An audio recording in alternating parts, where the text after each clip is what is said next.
Hello and welcome to Competology IAS academy. आज हम लोग इस वीडियो के माध्यम से कांग्रेस का लाहौर अधिवेशन 1929 में जो हुआ था इसके बारे में चर्चा करने वाले हैं। इसके अलावा और भी बहुत सारे टॉपिक हैं जो बीपीएससी के प्रीलिम्स को टारगेट करके इसको बनाए गए हैं। काफ़ी इसमें इम्पोर्टेंट फैक्ट है। यह हमारे भारत के स्वतंत्रता आंदोलन का यह एक ऐसा टॉपिक है जिसमें देखा जाए तो इससे क्वेश्चन हर साल आते हैं और बहुत इंपॉर्टेंट टॉपिक है। तो इसको हम लोग करते हैं। सबसे पहले यहाँ पर कांग्रेस का लाहौर अधिवेशन। कांग्रेस का लाहौर अधिवेशन कब होता है? 1929 ईस्वी में। इससे जुड़े बहुत सारे फैक्ट हैं। जैसे पहला फैक्ट यहाँ पर है कि दिसंबर 1929 में यह लाहौर अधिवेशन होता है। इसकी अध्यक्षता किसने किया था? इसकी अध्यक्षता जवाहरलाल नेहरू ने किया था।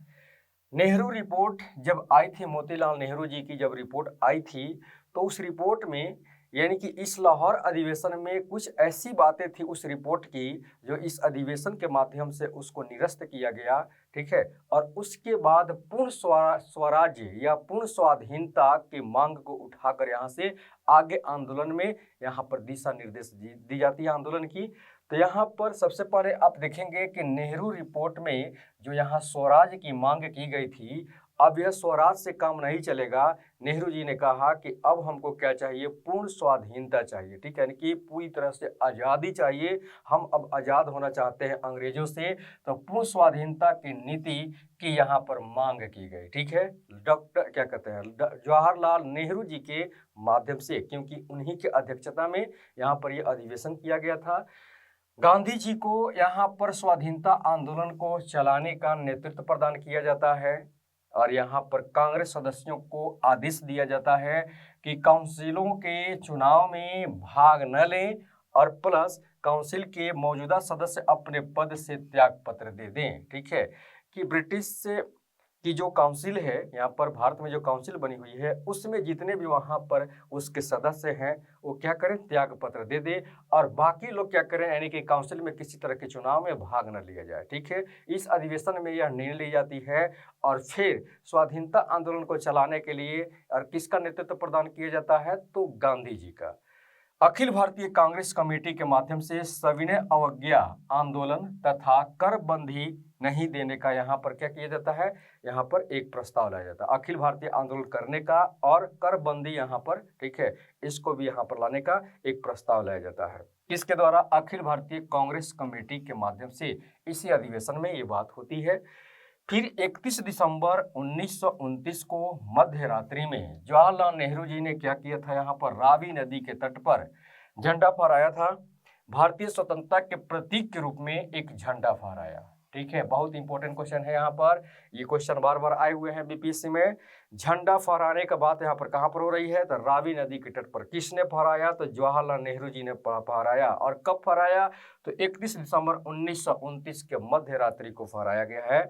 और कांग्रेस कार्य समिति की बैठक में 26 जनवरी 1930 को संपूर्ण राष्ट्र में प्रथम स्वतंत्रता दिवस या पूर्ण स्वाधीनता दिवस मनाने का निश्चय किया जाता है।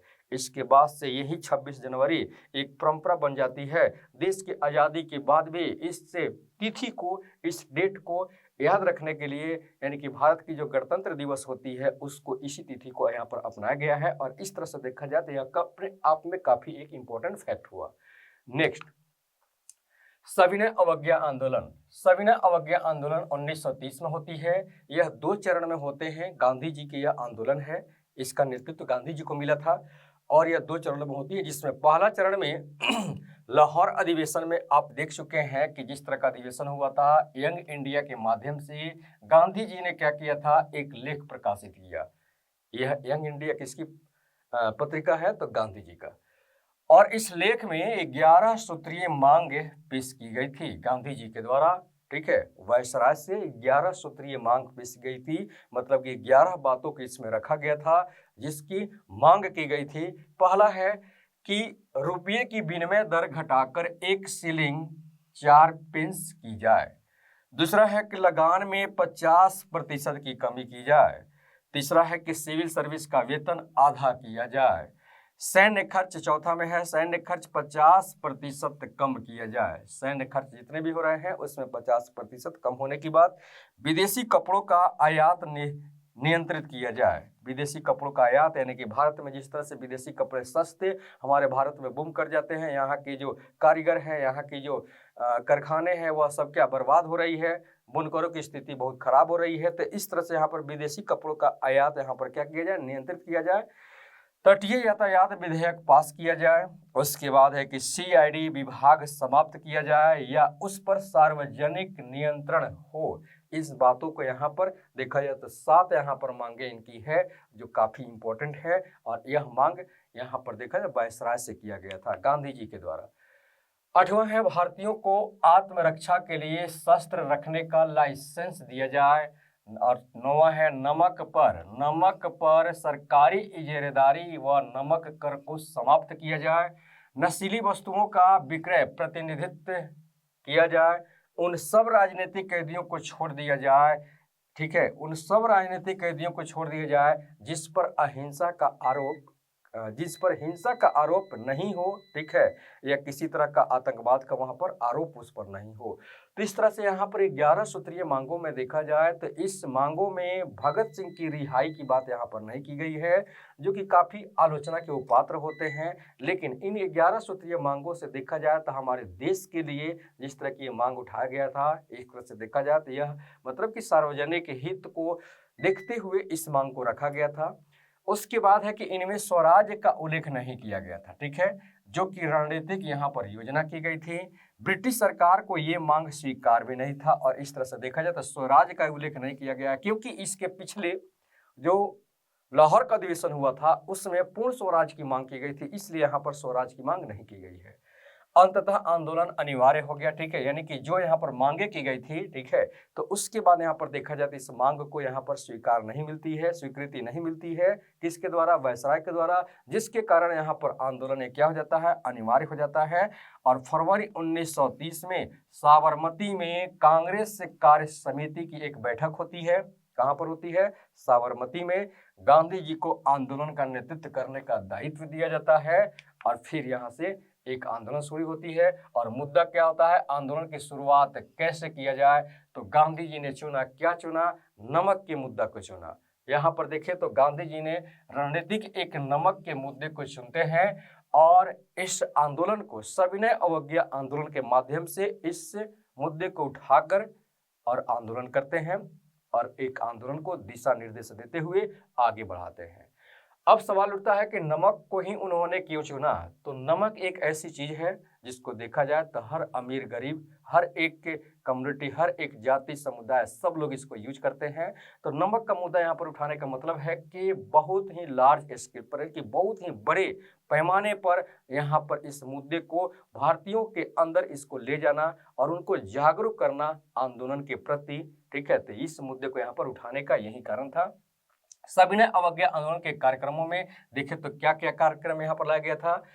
नमक कानून का उल्लंघन करना, ठीक है, नमक कानून का उल्लंघन करना, नमक पर जिस तरह से टैक्स लगता था तो उस कानून को यहाँ पर क्या करना है, उल्लंघन करना, यानी कि नमक स्वयं यहाँ बनाने की बात हो रही है। करों का भुगतान न करना, फिर है विदेशी वस्तुओं का बहिष्कार करना इत्यादि इसमें शामिल थे। किसमें शामिल थे, तो सविनय अवज्ञा आंदोलन में ये सारे कार्यक्रमों में देखे तो इन सारे बातों को यहाँ पर शामिल किया गया था। नेक्स्ट, डांडी मार्च। सविनय अवज्ञा आंदोलन के माध्यम से यहाँ पर डांडी मार्च किया जाता है। 12 मार्च 1930 को नमक सत्याग्रह शुरू होती है। कब होती है शुरू, 12 मार्च 1930 को। साबरमती आश्रम से गांधी जी ने अपने 78 समर्थकों के साथ या सहयोगियों के साथ इस डांडी मार्च को करते हैं, यानी कि डांडी के लिए, और डांडी के लिए पद यात्रा यहाँ पर क्या करते हैं, प्रारंभ करते हैं। 24 दिनों के पश्चात यह पद यात्रा 240 मील दूरी तय करते हुए, या आप किलोमीटर में देखेंगे तो यह 375 किलोमीटर की दूरी तय करते हुए यह कहाँ चलकर पहुंचते हैं, तो यह पहुंचते हैं डांडी। और पहुंचते कब है, 5 अप्रैल 1930 को डांडी के तट पर यहाँ पर पहुंच जाते हैं।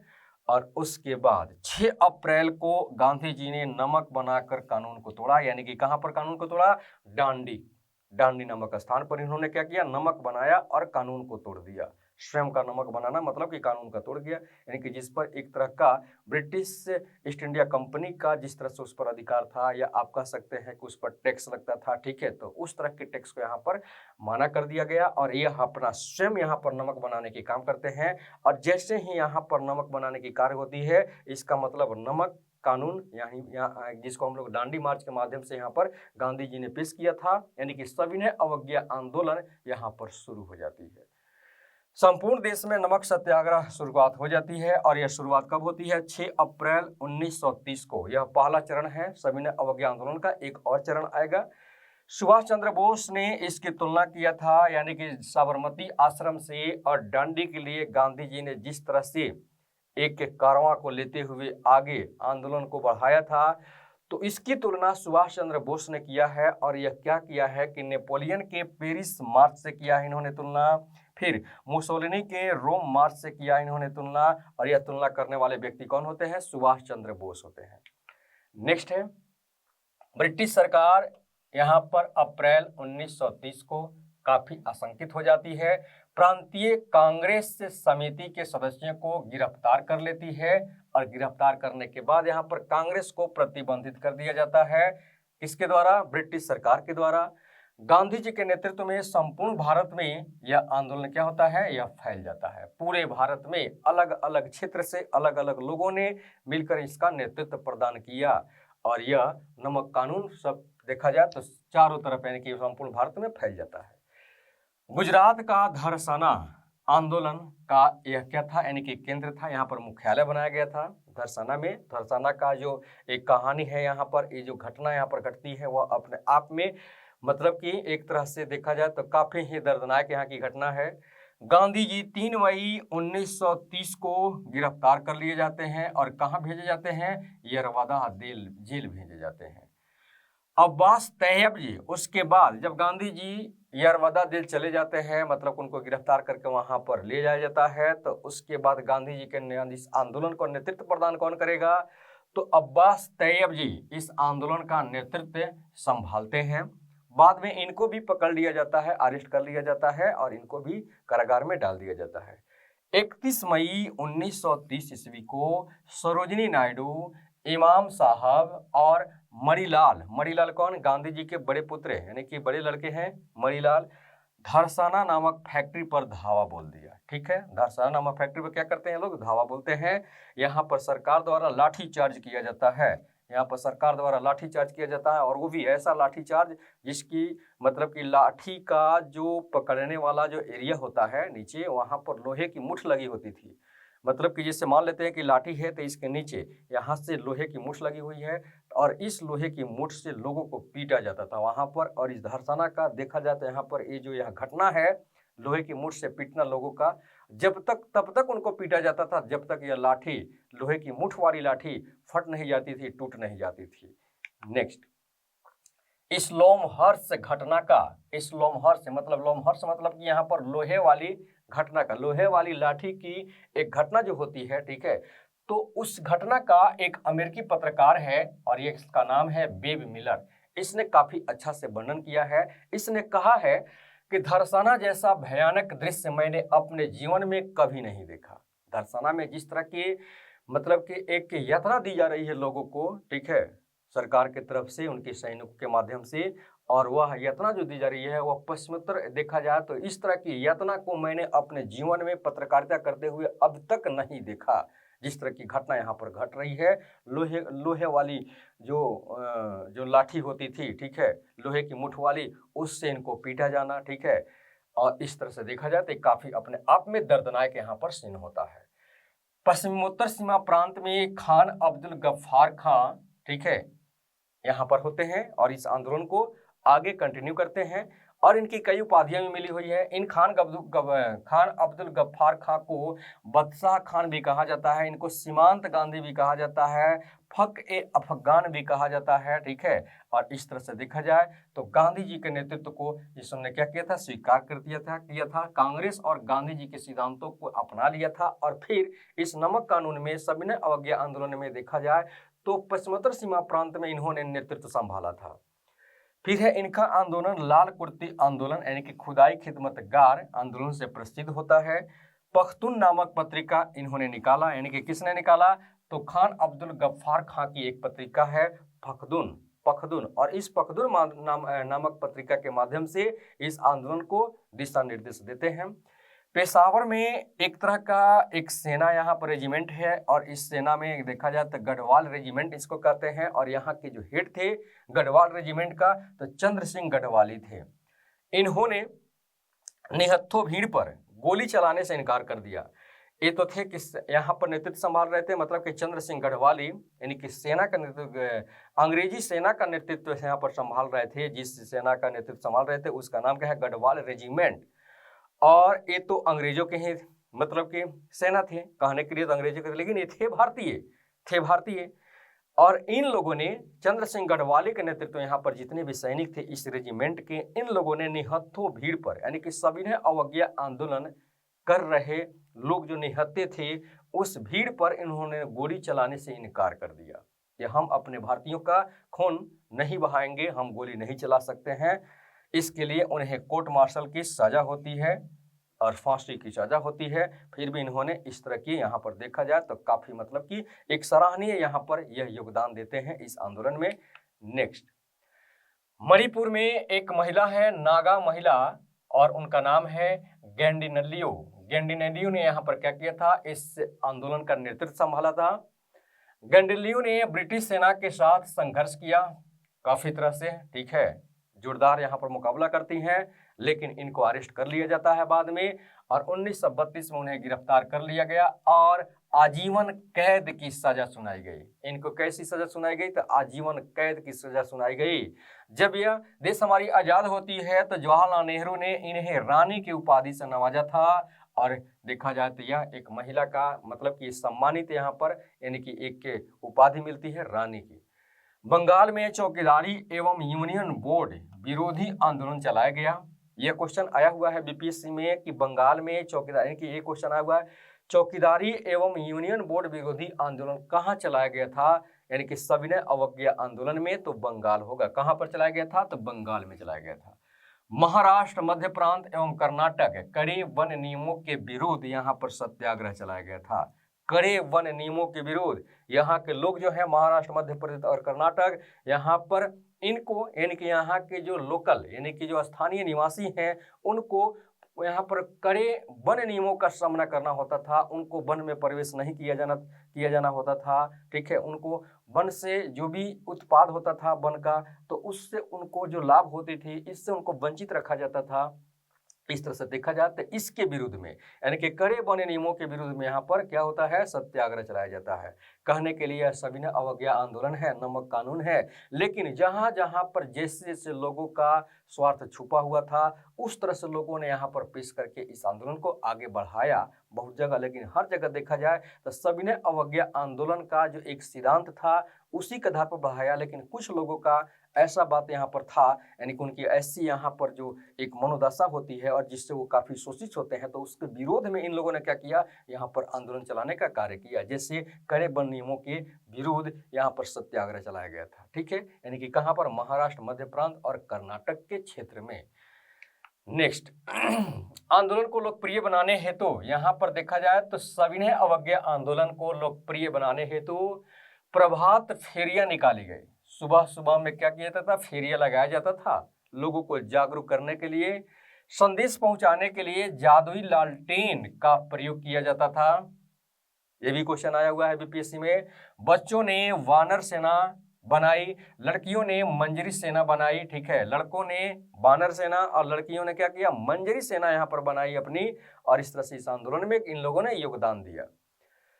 तंजौर यानी कि तमिलनाडु के तंजौर के तट पर सी राजगोपालाचारी जी ने क्या किया था? त्रिचन्नापल्ली से वेदारण्यम की यात्रा किया था। इन्होंने त्रिचन्नापल्ली से वेदारण्यम की यात्रा किसने किया था? तो सी राजगोपालाचारी ने किया था। साउथ में आप देखेंगे तंजौर एक क्या है? तमिलनाडु का एक तट है एरिया, और यहाँ से इन्होंने इन दो स्थानों के बीच की दूरी इन्होंने किया था। और कहाँ से किया था? त्रिचन्नापल्ली से वेदारण्यम तक के किया था। मलाबार में भी इस विद्रोह को किया जाता है, यानी कि सविनय अवज्ञा आंदोलन को किया जाता है। और यहाँ पर करने वाले कौन व्यक्ति हैं? इसका नेतृत्व प्रदान करने वाले के कल्पम, और इन्होंने कालीकट से पय्यानूर की यात्रा किया था। कहां से किया था? कालीकट से पय्यानूर की यात्रा। आंध्र प्रदेश में महिलाओं ने एक समूह यहाँ पर बनाया और उस समूह में देखा जाए तो सत्याग्रह शिविर स्थापित उन्होंने किया और सत्याग्रह शिविर स्थापित करके यहाँ पर उन लोगों ने इस आंदोलन को आगे बढ़ाने का कार्य किया, आंदोलन में यहाँ पर योगदान देने का कार्य किया। 4 मई 1930 को गांधी जी को गिरफ्तार कर लिया जाता है। कब किया जाता है? 4 मई को। जून 1930 को कांग्रेस और उससे संबद्ध संगठनों को गैर कानूनी घोषित कर दिया जाता है। गांधी जी को गिरफ्तार करने के बाद और जो कांग्रेस एक बहुत बड़ी एक जो पार्टी थी, एक संस्था थी, उसको क्या कर दिया जाता है? अंग्रेजों के द्वारा गैर कानूनी घोषित कर दिया जाता है कि इसके द्वारा जो भी यहाँ पर नियम कानून बनते हैं वो क्या है? गैर कानूनी है। ठीक लिए इसलिए उनको गैर कानूनी घोषित कर दिया जाता है ताकि उससे संबंधित जितने भी नेता हैं या जो भी लीडर हैं या आप कह सकते हैं उसके जितने भी सदस्य हैं उन सब पर उनको गैर कानूनी घोषित करके उन पर कार्रवाइयां किया जा सके। या मतलब कि अंग्रेजों का ही अपना मतलब कि चाल था, जब मन करता था कांग्रेस को यहाँ पर गैर कानूनी घोषित कर देते थे।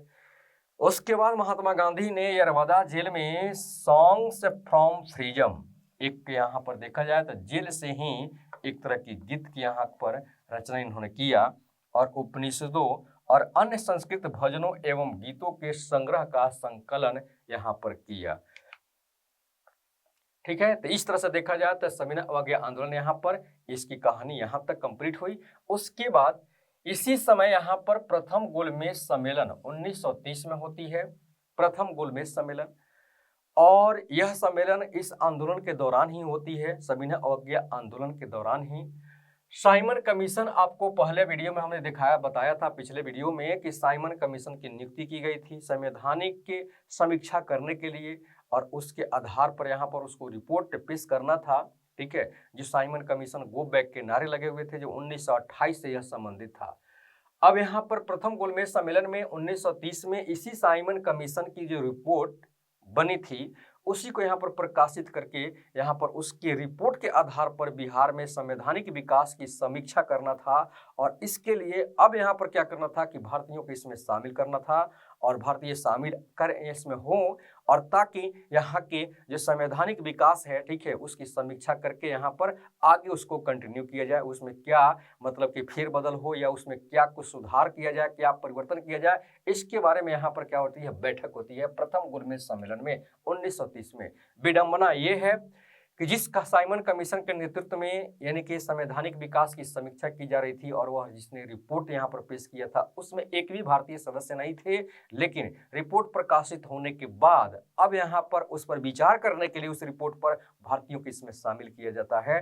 तो फिर जिससे रिपोर्ट में जो बातें कही गई है, ठीक है, तो भारतीय जब इस बैठक में शामिल होंगे उस पर विचार करने के लिए रिपोर्ट पर, तो फिर क्या कर सकते हैं। इसलिए यहाँ पर देखा जाए तो कांग्रेस के नेताओं ने इस गोलमेज सम्मेलन का बहिष्कार करते हैं, हालांकि उनको मतलब इस सम्मेलन को इम्पोर्टेंस नहीं देते हैं और समझते हैं यहाँ पर जाने का मतलब कुछ नहीं होगा क्योंकि साइमन कमीशन का रिपोर्ट वहाँ पर रिपोर्ट पर विचार प्रस्तुत करना है या विचार करना है तो फिर वहाँ पर कोई यहाँ पर फायदा या लाभ होने वाला नहीं है।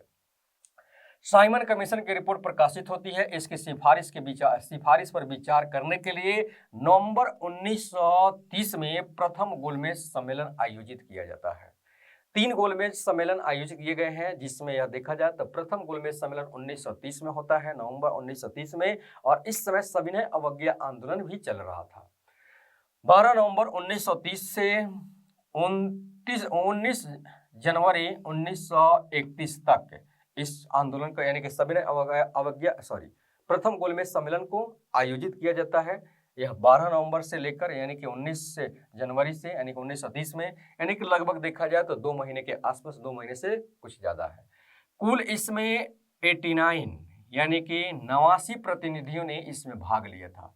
प्रथम गोलमेज सम्मेलन कहाँ पर हुई थी? लंदन में, और इसमें देखा जाए तो यह 89 प्रतिनिधि इसमें भाग लेते हैं, लेकिन कांग्रेस की तरफ से कोई प्रतिनिधि इसमें भाग नहीं लेता है, इस बात को ध्यान में रखना है।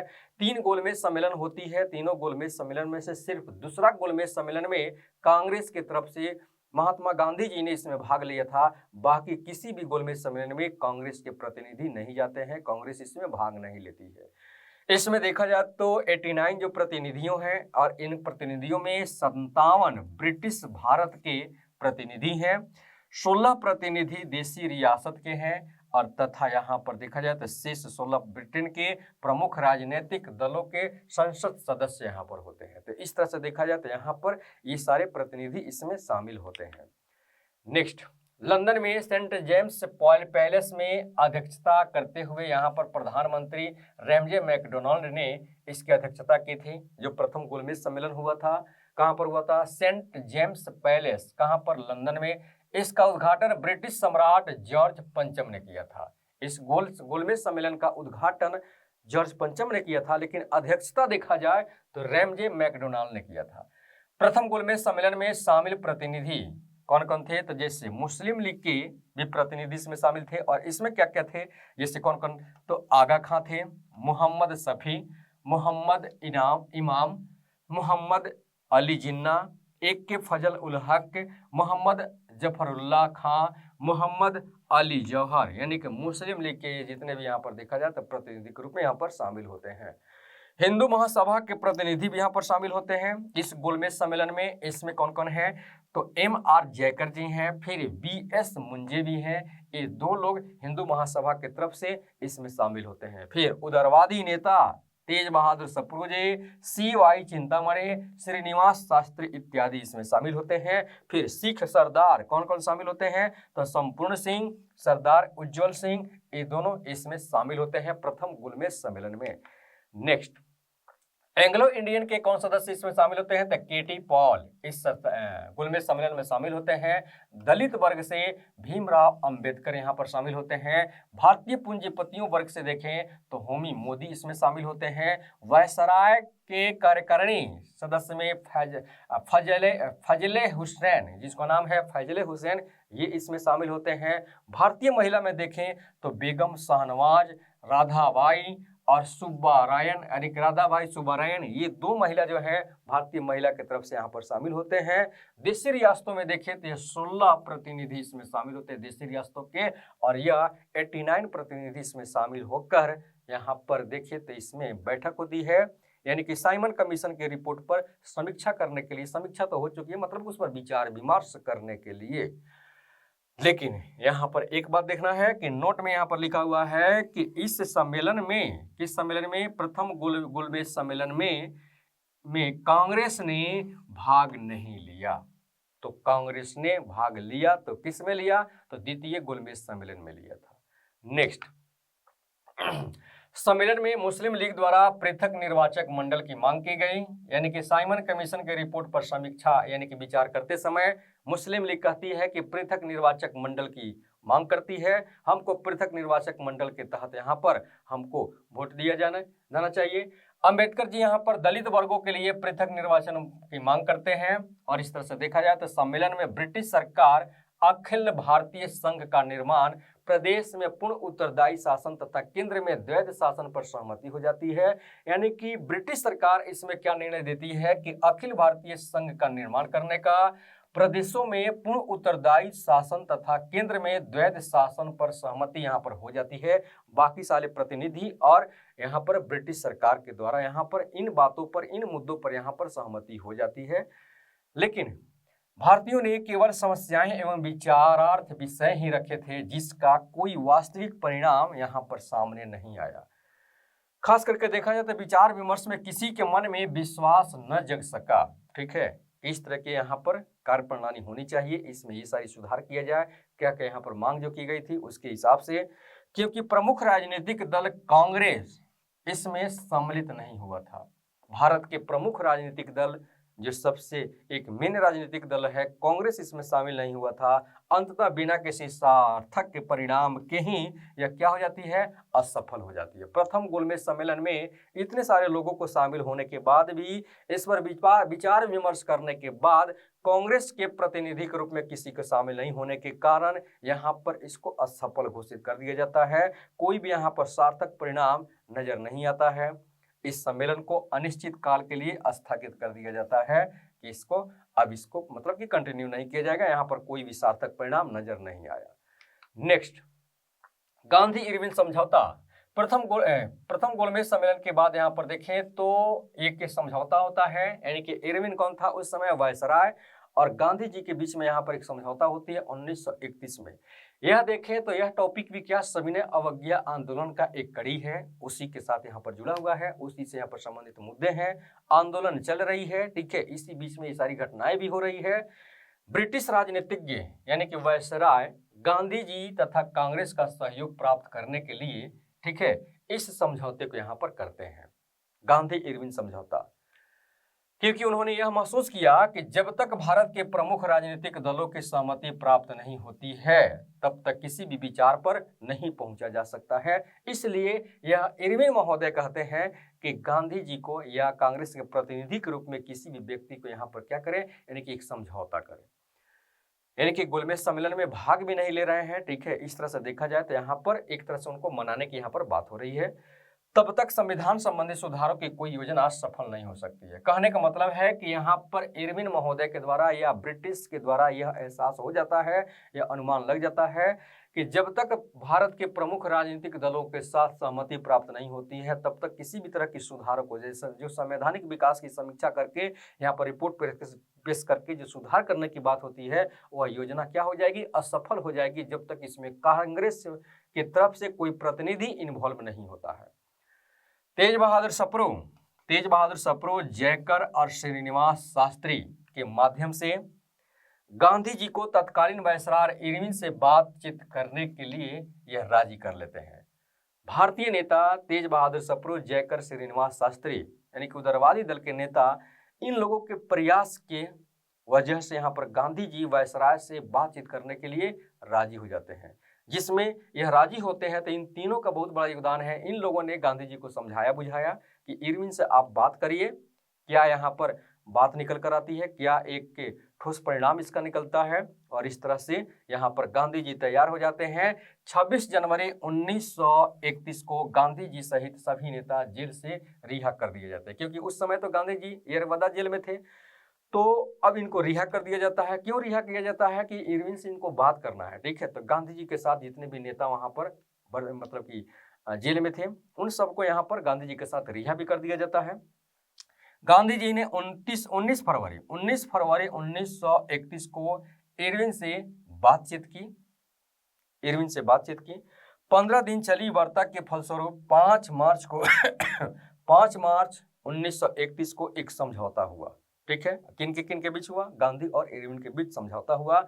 इस गांधी इरविन समझौता को, ठीक है, जिसे गांधी इरविन समझौता कहा जाता है या दिल्ली समझौता भी कहा जाता है, क्योंकि इरविन जो वायसराय था, ठीक है, यह कहाँ पर था, यानी कि दिल्ली में था, और वहीं पर इस समझौता को किया गया है, तो दिल्ली समझौता भी किया जाता है। अगर कोई पूछे कि दिल्ली समझौता क्या था, तो गांधी इरविन के बीच में जो वार्तालाप हुआ था, जो समझौता हुआ था, ठीक है, तो गांधी इरविन समझौता को ही दिल्ली समझौता कहा जाता है। ये हमारी बातें यहाँ पर शामिल है।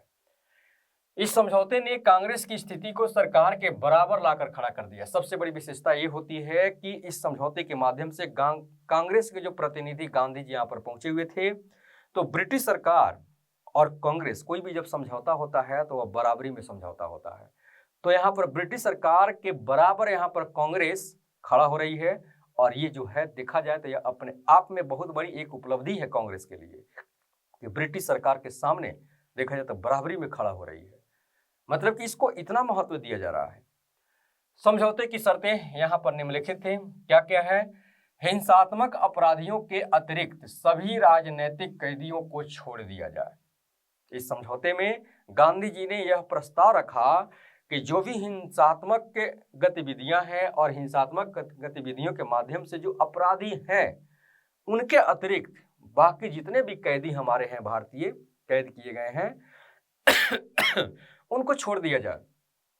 पहली बात यहाँ पर, हिंसात्मक अपराधियों के अतिरिक्त जो हिंसक अपराधी हैं, जो हिंसा कर चुके हैं, जैसे भगत सिंह को हमें इंडिकेट कर सकते हैं। भगत सिंह जो क्या हिंसा किए हुए थे, सैंडर्स की हत्या किए हुए थे, तो ऐसे लोगों को यहाँ पर इनके अतिरिक्त यानी कि इनको छोड़कर बाकी सारे राजनीतिक कैदियों को यहाँ पर छोड़ दिया जाए। यहाँ पर ये गांधी जी की तरफ से प्रस्ताव आता है। अपहत की गई, ठीक है, अपहत की गई संपत्ति, यानी कि कांग्रेस के जो संपत्ति है, जो अंग्रेजों ने उसको अपहत कर लिया था, ठीक है, जब्त कर लिया था, उस संपत्ति को क्या करना है, यहाँ पर वापस कर दिया जाए। विभिन्न प्रकार के जुर्माने की वसूली को स्थगित कर दिया जाए। जो अंग्रेजों के द्वारा अलग अलग एरिया में, ठीक है, कोई ना कोई बहाना बनाकर जो एक जुर्माने की वसूली की जाती थी भारतीयों से, उसको क्या कर दिया जाए, स्थगित कर दिया जाए। त्याग पत्र दे चुके भारतीयों के मामले पर पुनः विचार विमर्श किया जाए, उनको सम्मानित किया जाए जो भी त्याग पत्र दे चुके हैं। समुद्र तट की एक निश्चित सीमा के भीतर नमक तैयार करने की, ठीक है, यह छूट दिया जाए। यहाँ पर इस प्रस्ताव में रखा जाता है, इस शर्त में रखा जाता है, मदिरा, अफीम, विदेशी वस्तुओं की दुकानों के सम्मुख शांतिपूर्ण आंदोलन करने का अधिकार दिया जाए। विरोध प्रदर्शन की आज्ञा दी जाए। आपातकालीन अध्यादेशों को वापस ले लिया जाए। गांधी जी ने सविनय अवज्ञा आंदोलन स्थगित करने पर सहमत हो गए, ठीक है। यानी कि गांधी जी ने कहा कि यानी कि उपरोक्त जो भी यहाँ पर बातें आ रही है, ये सारे यहाँ पर जो यहाँ पर समझौते की जो शर्तें थी, इन सारे बातों को यहाँ पर देखा जाए तो गांधी जी कहते हैं कि अगर इन सारी शर्तों को मान लिया जाता है, अगर आपकी सरकार मतलब कि ब्रिटिश गवर्नमेंट अगर मान लेती है, तो हम सविनय अवज्ञा आंदोलन क्या करेंगे, समाप्त कर देंगे, ठीक है। नेक्स्ट, गांधी जी सविनय अवज्ञा आंदोलन स्थगित करने पर सहमत हो जाते हैं, ठीक है। यानी कि उसको मानने के बाद कांग्रेस द्वितीय गोलमेज सम्मेलन में भाग लेने के लिए तैयार हुई, ठीक है। यानी कि इरविन यहाँ पर कहता है, ठीक है, वायसराय, कि आप गोलमेज सम्मेलन में भाग नहीं ले रहे हैं, ठीक है, आप गोलमेज सम्मेलन में भाग भी लीजिए। तो यहाँ पर उसके बदले में यहाँ पर गांधी जी कहते हैं कि ठीक है, हम गोलमेज सम्मेलन में भाग ले लेंगे। द्वितीय गोलमेज सम्मेलन जो होने वाली है 1931 में। प्रस्तावित संवैधानिक सुधारों का आधार संघीय व्यवस्था एवं उत्तरदायित्वपूर्ण शासन होगा।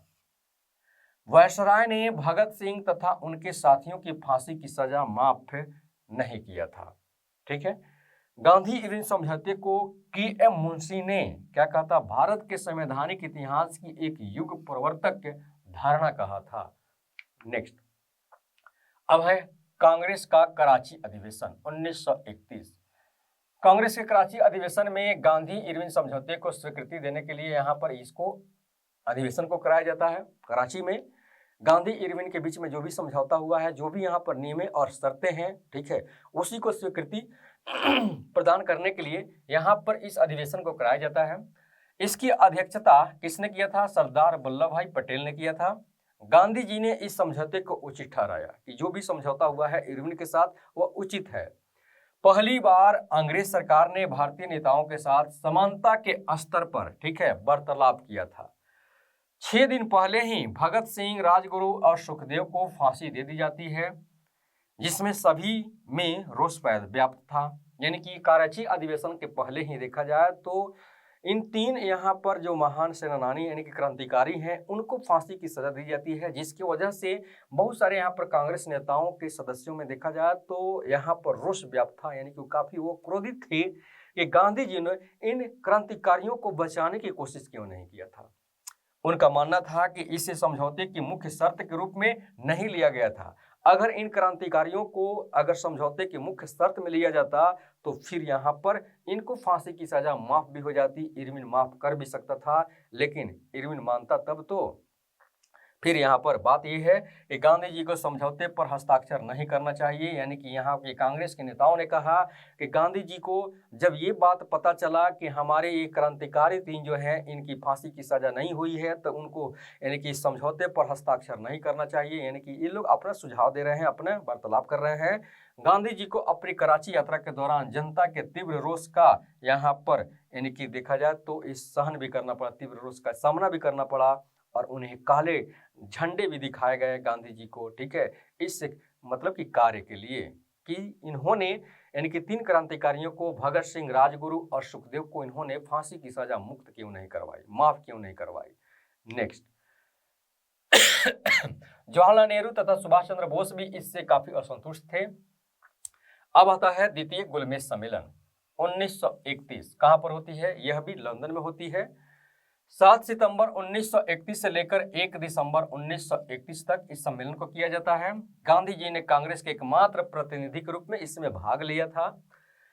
एसएस राजपूताना जहाज, किस जहाज से, एसएस राजपूताना जहाज में इन्होंने महादेव देसाई, मदन मोहन मालवीय, देवदास गांधी, घनश्याम बिड़ला, मीराबेन भी इसमें शामिल थी। इन लोगों के साथ ये कहाँ जाते हैं, यानी कि द्वितीय गोलमेज सम्मेलन में शामिल होने के लिए लंदन जाते हैं। किस जहाज से? SS राजपूताना जहाज से। इनके सहयोगियों में ये सारे लोग भी यहाँ से जाते हैं। लेकिन यहाँ पर देखा जाए तो गांधी जी के अतिरिक्त अन्य सभी सदस्य स्वयं के खर्च पर गए थे, अपने अपने पैसा लगाकर यहाँ पर गए थे। कांग्रेस के प्रतिनिधि के रूप में देखा जाए तो सिर्फ गांधी जी ही थे, ठीक है, जिसको गांधी जी को कांग्रेस ने भेजा था, लेकिन बाकी सब अपने ही खर्चे से यहाँ पर जाते हैं। लेबर सरकार वहां पर जब गांधी जी पहुंचते हैं तो वहां की परिस्थितियां काफी बदल चुकी होती है। लंदन में वहां पर जो सरकार थी, यहाँ पर देखा जाए यानी कि लेबर सरकार, इसका पतन हो गया था। रैमजे मैकडोनाल्ड के ही नेतृत्व में एक नई सरकार, वहां पर राष्ट्रीय सरकार का गठन हुआ था, जिसमें कंजर्वेटिव तत्व अधिक प्रभावशाली थे। किसके? रैमजे मैकडोनाल्ड के ही नेतृत्व में एक नई सरकार का जो गठन किया गया था, राष्ट्रीय सरकार का, कहां पर? लंदन में। तो वहां पर उस पार्टी में देखा जाए, उस सरकार में तो कंजर्वेटिव तत्व अधिक प्रभावशाली थे। माहौल काफी बदला हुआ है। नेक्स्ट, इरविन का स्थान पर लॉर्ड वेलिंगटन को यहां पर नियुक्त किया जाता है वायसराय भारत में।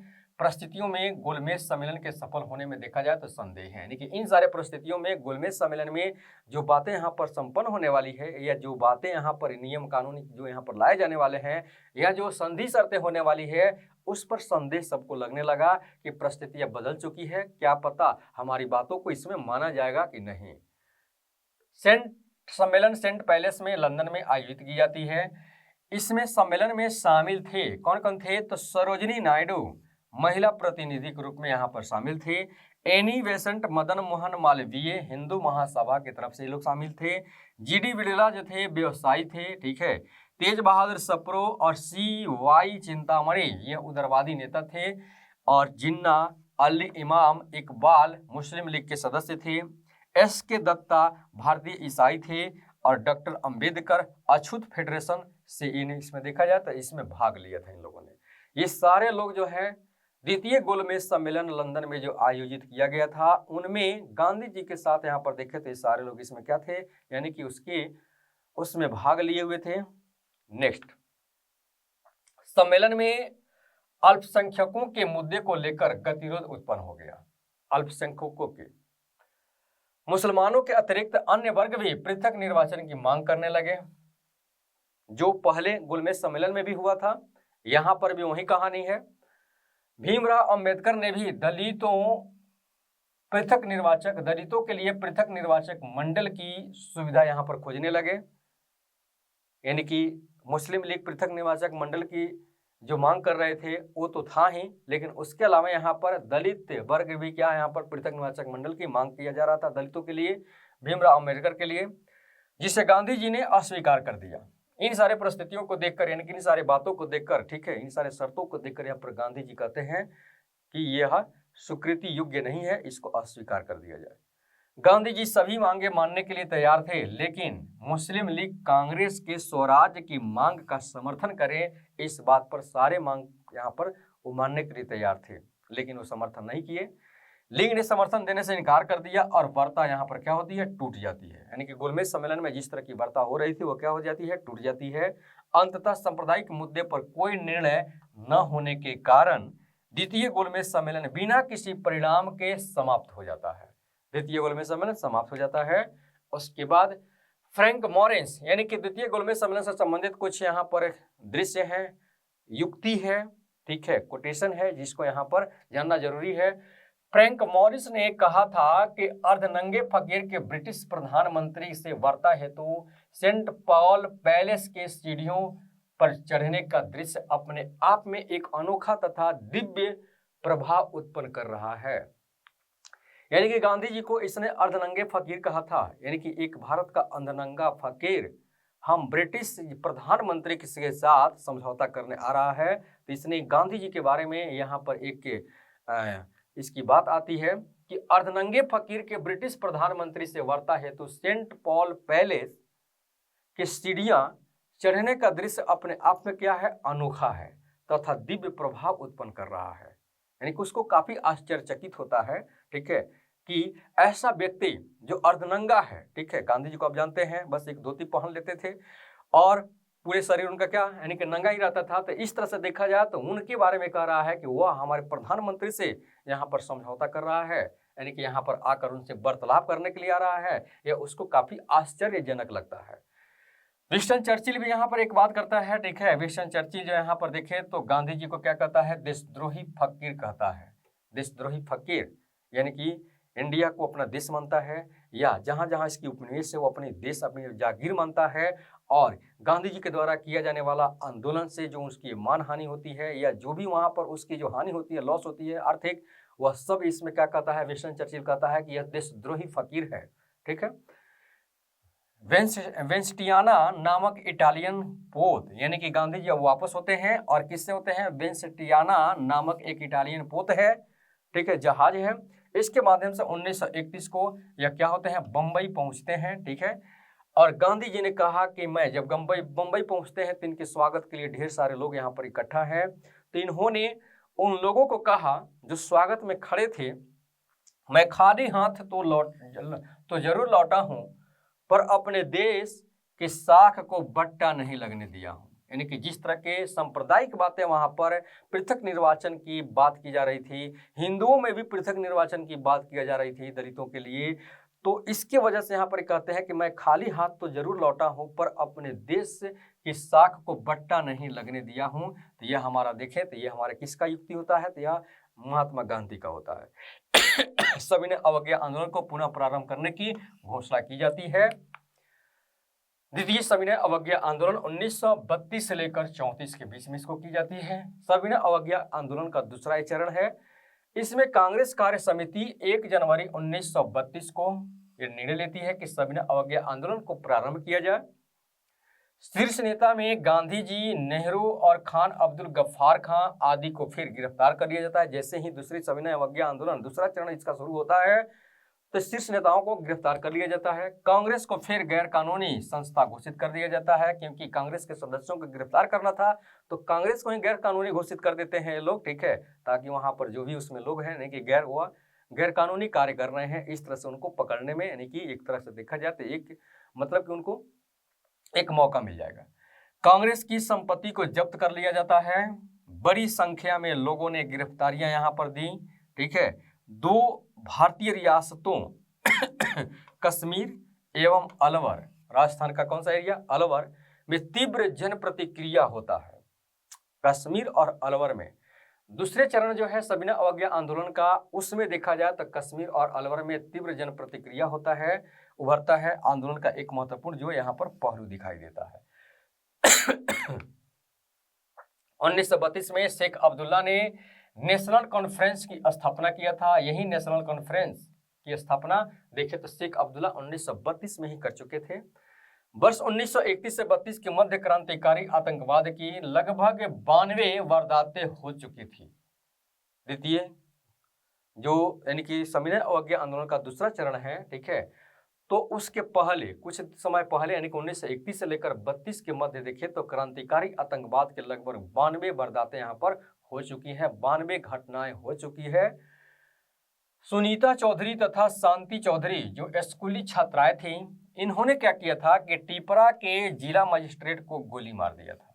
कहाँ के, टिपरा के जिला मजिस्ट्रेट को गोली मारा था। आंदोलन में व्यापक हिंसा के पश्चात भी गांधी जी ने इसे अचानक वापस नहीं लिया, ठीक है, क्योंकि आप जानते हैं कि चौरा चौरी कांड जब घटता है असहयोग आंदोलन के समय, तो उस समय गांधी जी इस आंदोलन को, असहयोग आंदोलन को तो अचानक रूप से क्या करते हैं, वापस ले लेते हैं। लेकिन यहाँ पर देखें तो 92 वारदात भी हुई है सविनय अवज्ञा के आंदोलन के दूसरा चरण में, और 92 वारदात होने के बावजूद भी ढेर सारी और भी क्रांतिकारी कुछ घटनाएं यहाँ पर घट रही है, जिसमें सुनीता चौधरी यहाँ पर देखे तो जिला मजिस्ट्रेट को, टिपरा के जिला मजिस्ट्रेट को इन दोनों ने क्या किया, दोनों महिलाएं ने मिलकर हत्या कर दिया। अब हत्या कर देते हैं, यहाँ पर हिंसा तो भड़क रही है। इन सारे हिंसाओं को देखते हुए 92 वारदातों को आतंकवादी वारदात मतलब कि आतंक ही की तरह वहां पर घटनाएं को अंजाम देते थे। इन सारे वारदातों को देखने के बावजूद भी यहाँ पर गांधी जी आंदोलन को वापस लेते हैं, तो अचानक नहीं, स्टेप बाय स्टेप यानी कि उसको स्थगित करेंगे, ठीक है, फिर उसको आंदोलन को वापस लेने का यहाँ पर घोषणा करेंगे। यहाँ पर क्योंकि माहौल बदल चुकी है, बहुत सारे भारतीय यहाँ पर जग चुके हैं, ठीक है।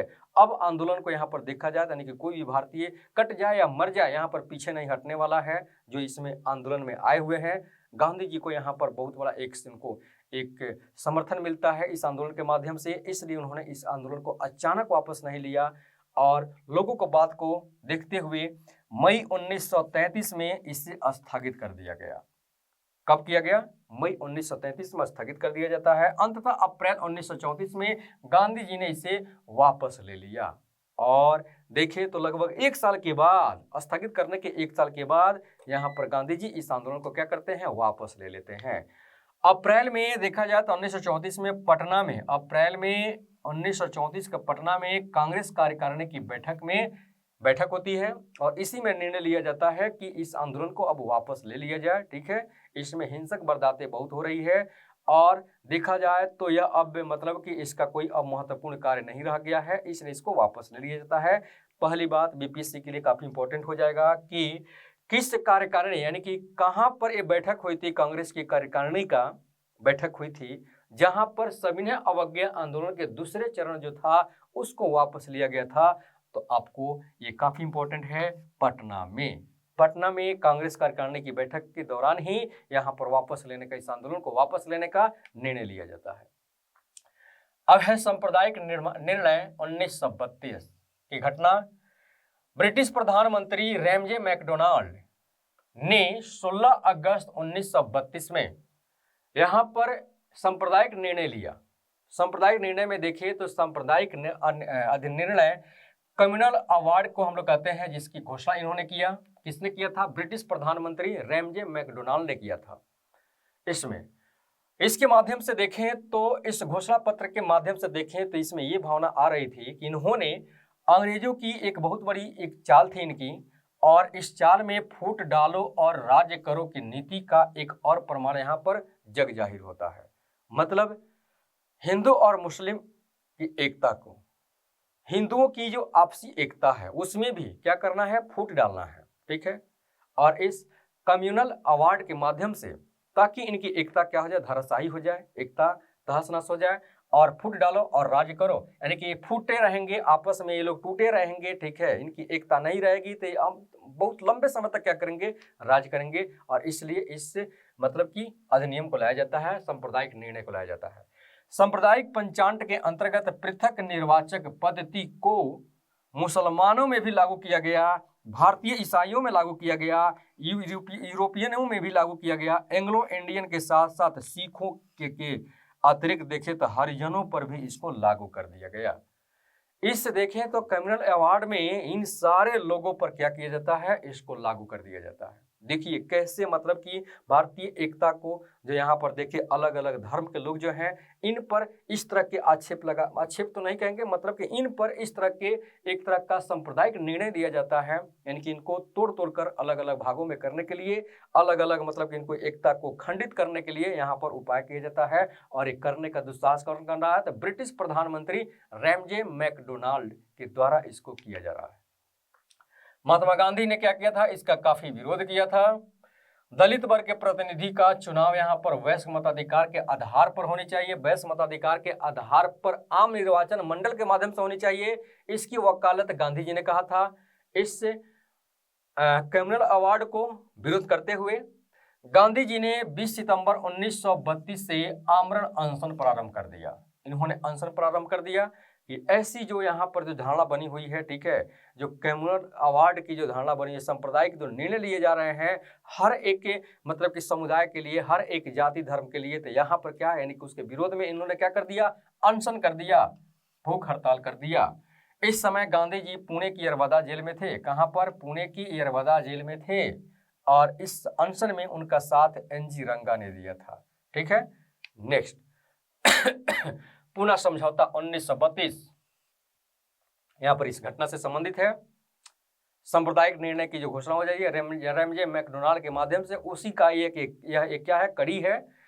26 सितंबर 1932 को मदन मोहन मालवीय, सी राजगोपालाचारी, राजेंद्र प्रसाद तथा पुरुषोत्तम दास के प्रयत्नों से, इनके माध्यम से देखा जाए तो गांधी जी और दलित नेता डॉक्टर अंबेडकर के मध्य एक समझौता हुआ।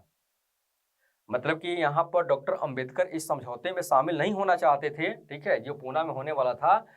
लेकिन अंबेडकर जी को काफी समझाया गया और समझौते के लिए मान जाते हैं।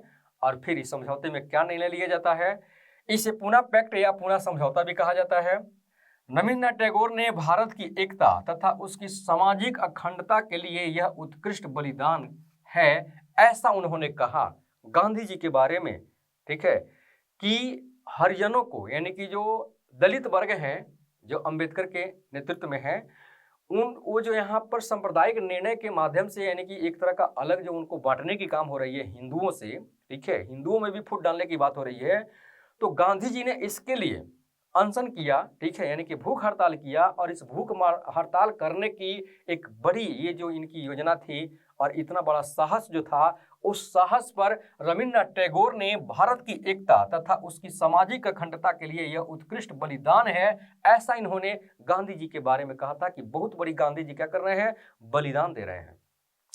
हमारे व्यथित आप हृदय, यानी कि रविन्द्रनाथ टैगोर की व्यथित हृदय, जो दुखी हृदय है, आपकी इस महान तपस्या का आदर और प्रेम के साथ अनुकरण करेंगे, ठीक है, यानी कि हमेशा जब तक जिंदा रहेंगे उसका अनुसरण करेंगे, अनुकरण करेंगे। यानी कि ऐसे महान लोग भी हमारे देश में थे, ठीक है, जो हिंदुओं में किसी तरह का, ठीक है, मतभेद न हो, उसमें किसी तरह की वोट बैंक न किए जाए। यहाँ पर इन लोगों ने क्या किया, यानी कि इस तरह से देखा जाए तो यहाँ पर गांधी जी के द्वारा बलिदान दिया जा रहा है। पृथक निर्वाचक मंडल समाप्त कर दिया गया, ठीक है, इस बलिदान के माध्यम से अंबेडकर जी मान जाते हैं, लेकिन इसके लिए कुछ शर्त होते हैं। प्रांतीय विधानमंडल की सीटों की संख्या 71 से बढ़ाकर 147 कर दी गई। प्रांतीय विधानमंडल में जो दलित वर्ग की जो सीट थी, यहाँ पर देखें तो यहाँ पर प्रांतीय विधानमंडलों की सीटों की संख्या 71 से बढ़ाकर 147 कर दी जाती है। और इसमें दलितों का देखें तो यहाँ पर सीट यहाँ पर बहुत सारा दिया जाता है। केंद्रीय विधानमंडल में सुरक्षित सीटों की संख्या यहाँ पर देखें तो 18% की वृद्धि की जाती है। केंद्रीय विधानमंडल में 18% और प्रांतीय विधानमंडल में 71 से बढ़ाकर कितना 147 कर गई है सीटों की संख्या। नेक्स्ट, तृतीय गोलमेज सम्मेलन 1932। 17 नवंबर 1932 को लंदन में 46 प्रतिनिधियों ने भाग लिया था। कांग्रेस ने सम्मेलन का बहिष्कार किया, सिर्फ दूसरा ही सम्मेलन में भाग लिया था, गोलमेज सम्मेलन के दूसरा सम्मेलन में। भारत सरकार अधिनियम 1935, इस सम्मेलन में देखा जाए तो भारत सरकार अधिनियम 1935 हेतु एक ठोस योजना के अंतर्गत अंतरिम स्वरूप इसको पेश किया गया था कि यहाँ पर भारत सरकार अधिनियम 1935 जो पेश किया गया है, ठीक है, इसके लिए यहाँ पर तीनों गोलमेज सम्मेलनों में एकमात्र भारतीय भीमराव अंबेडकर थे। यानी कि 3 जो गोलमेज सम्मेलन हुआ था उसमें भीमराव अंबेडकर तीनों गोलमेज सम्मेलन में शामिल हुए थे। किसी सम्मेलन में कोई व्यक्ति शामिल होता है तो दूसरा में नहीं शामिल होता है, कोई दूसरा में शामिल होता है तो तीसरा में नहीं होता है, लेकिन यहाँ पर भीमराव अंबेडकर जी ऐसे हैं व्यक्ति जो तीनों गोलमेज सम्मेलन में शामिल होते हैं। सम्मेलन 24 दिसंबर 1932 को समाप्त हो गया। इसकी समाप्ति के पश्चात एक श्वेत पत्र जारी किया गया। इस श्वेत पत्र पर विचार करने हेतु लॉर्ड लिनलिथगो की अध्यक्षता में एक संयुक्त समिति का गठन किया गया। इस समिति ने 22 नवंबर 1934 को अपनी रिपोर्ट प्रस्तुत की थी। समिति की रिपोर्ट के आधार पर सैमुअल होर, ठीक है, कौन है व्यक्ति, सैमुअल होर द्वारा दिसंबर 1934 में ब्रिटिश संसद में भारत शासन विधेयक पेश किया गया। 3 अगस्त 1935 को ब्रिटिश सम्राट ने उस पर अपनी सहमति दे दी और यह विधेयक भारत शासन अधिनियम 1935 के नाम से प्रसिद्ध हुआ। भारत शासन अधिनियम 1935 का जो विधेयक पेश होता है और यह जो संपन्न होता है वह किसका, यहाँ पर देखा जाए तो यानी कि सैमुअल होर का इसमें बहुत बड़ा योगदान होता है। नेक्स्ट, गांधी जी का हरिजन उत्थान। अब यहाँ पर देखें तो गांधी जी की आंदोलन जो है सविनय अवज्ञा आंदोलन यह समाप्त हो चुकी है। द्वितीय चरण इनका जो है, इसी के बीच में यहाँ पर पूना पैक्ट भी होता है। पूना पैक्ट में जो घटनाएं घटती हैं, यानी कि दलित वर्ग जिस तरह से हिंदू, यानी कि हिंदू स्वर्ण वर्ग से जिस तरह से नाराज थे उनको समाज में किसी तरह का सम्मान नहीं मिल रहा था दलितों का। इस वजह से वो चाहते थे कि सांप्रदायिकता के आधार पर यहाँ पर क्या किया जाए, निर्वाचन पद्धति यहाँ पर हो उनके लिए भी। तो लेकिन गांधी जी ने उनको मना लिया, ठीक है, और आरक्षण कर दिया उनके सीटों को। लेकिन फिर भी गांधी जी को यह बात यहाँ पर एहसास हो गया था कि इनके लिए अगर हम हिंदू स्वर्ण वर्ग इनके लिए कुछ ना करें, ठीक है, तो आगे चलकर ऐसा विद्रोह ये बार बार होता रहेगा या इनके द्वारा असंतोष इनके मन में पनपती रहेगी। इसलिए गांधी जी ने सांप्रदायिक निर्णय पर गांधी जी को बुरी तरह से जो आहत किया था।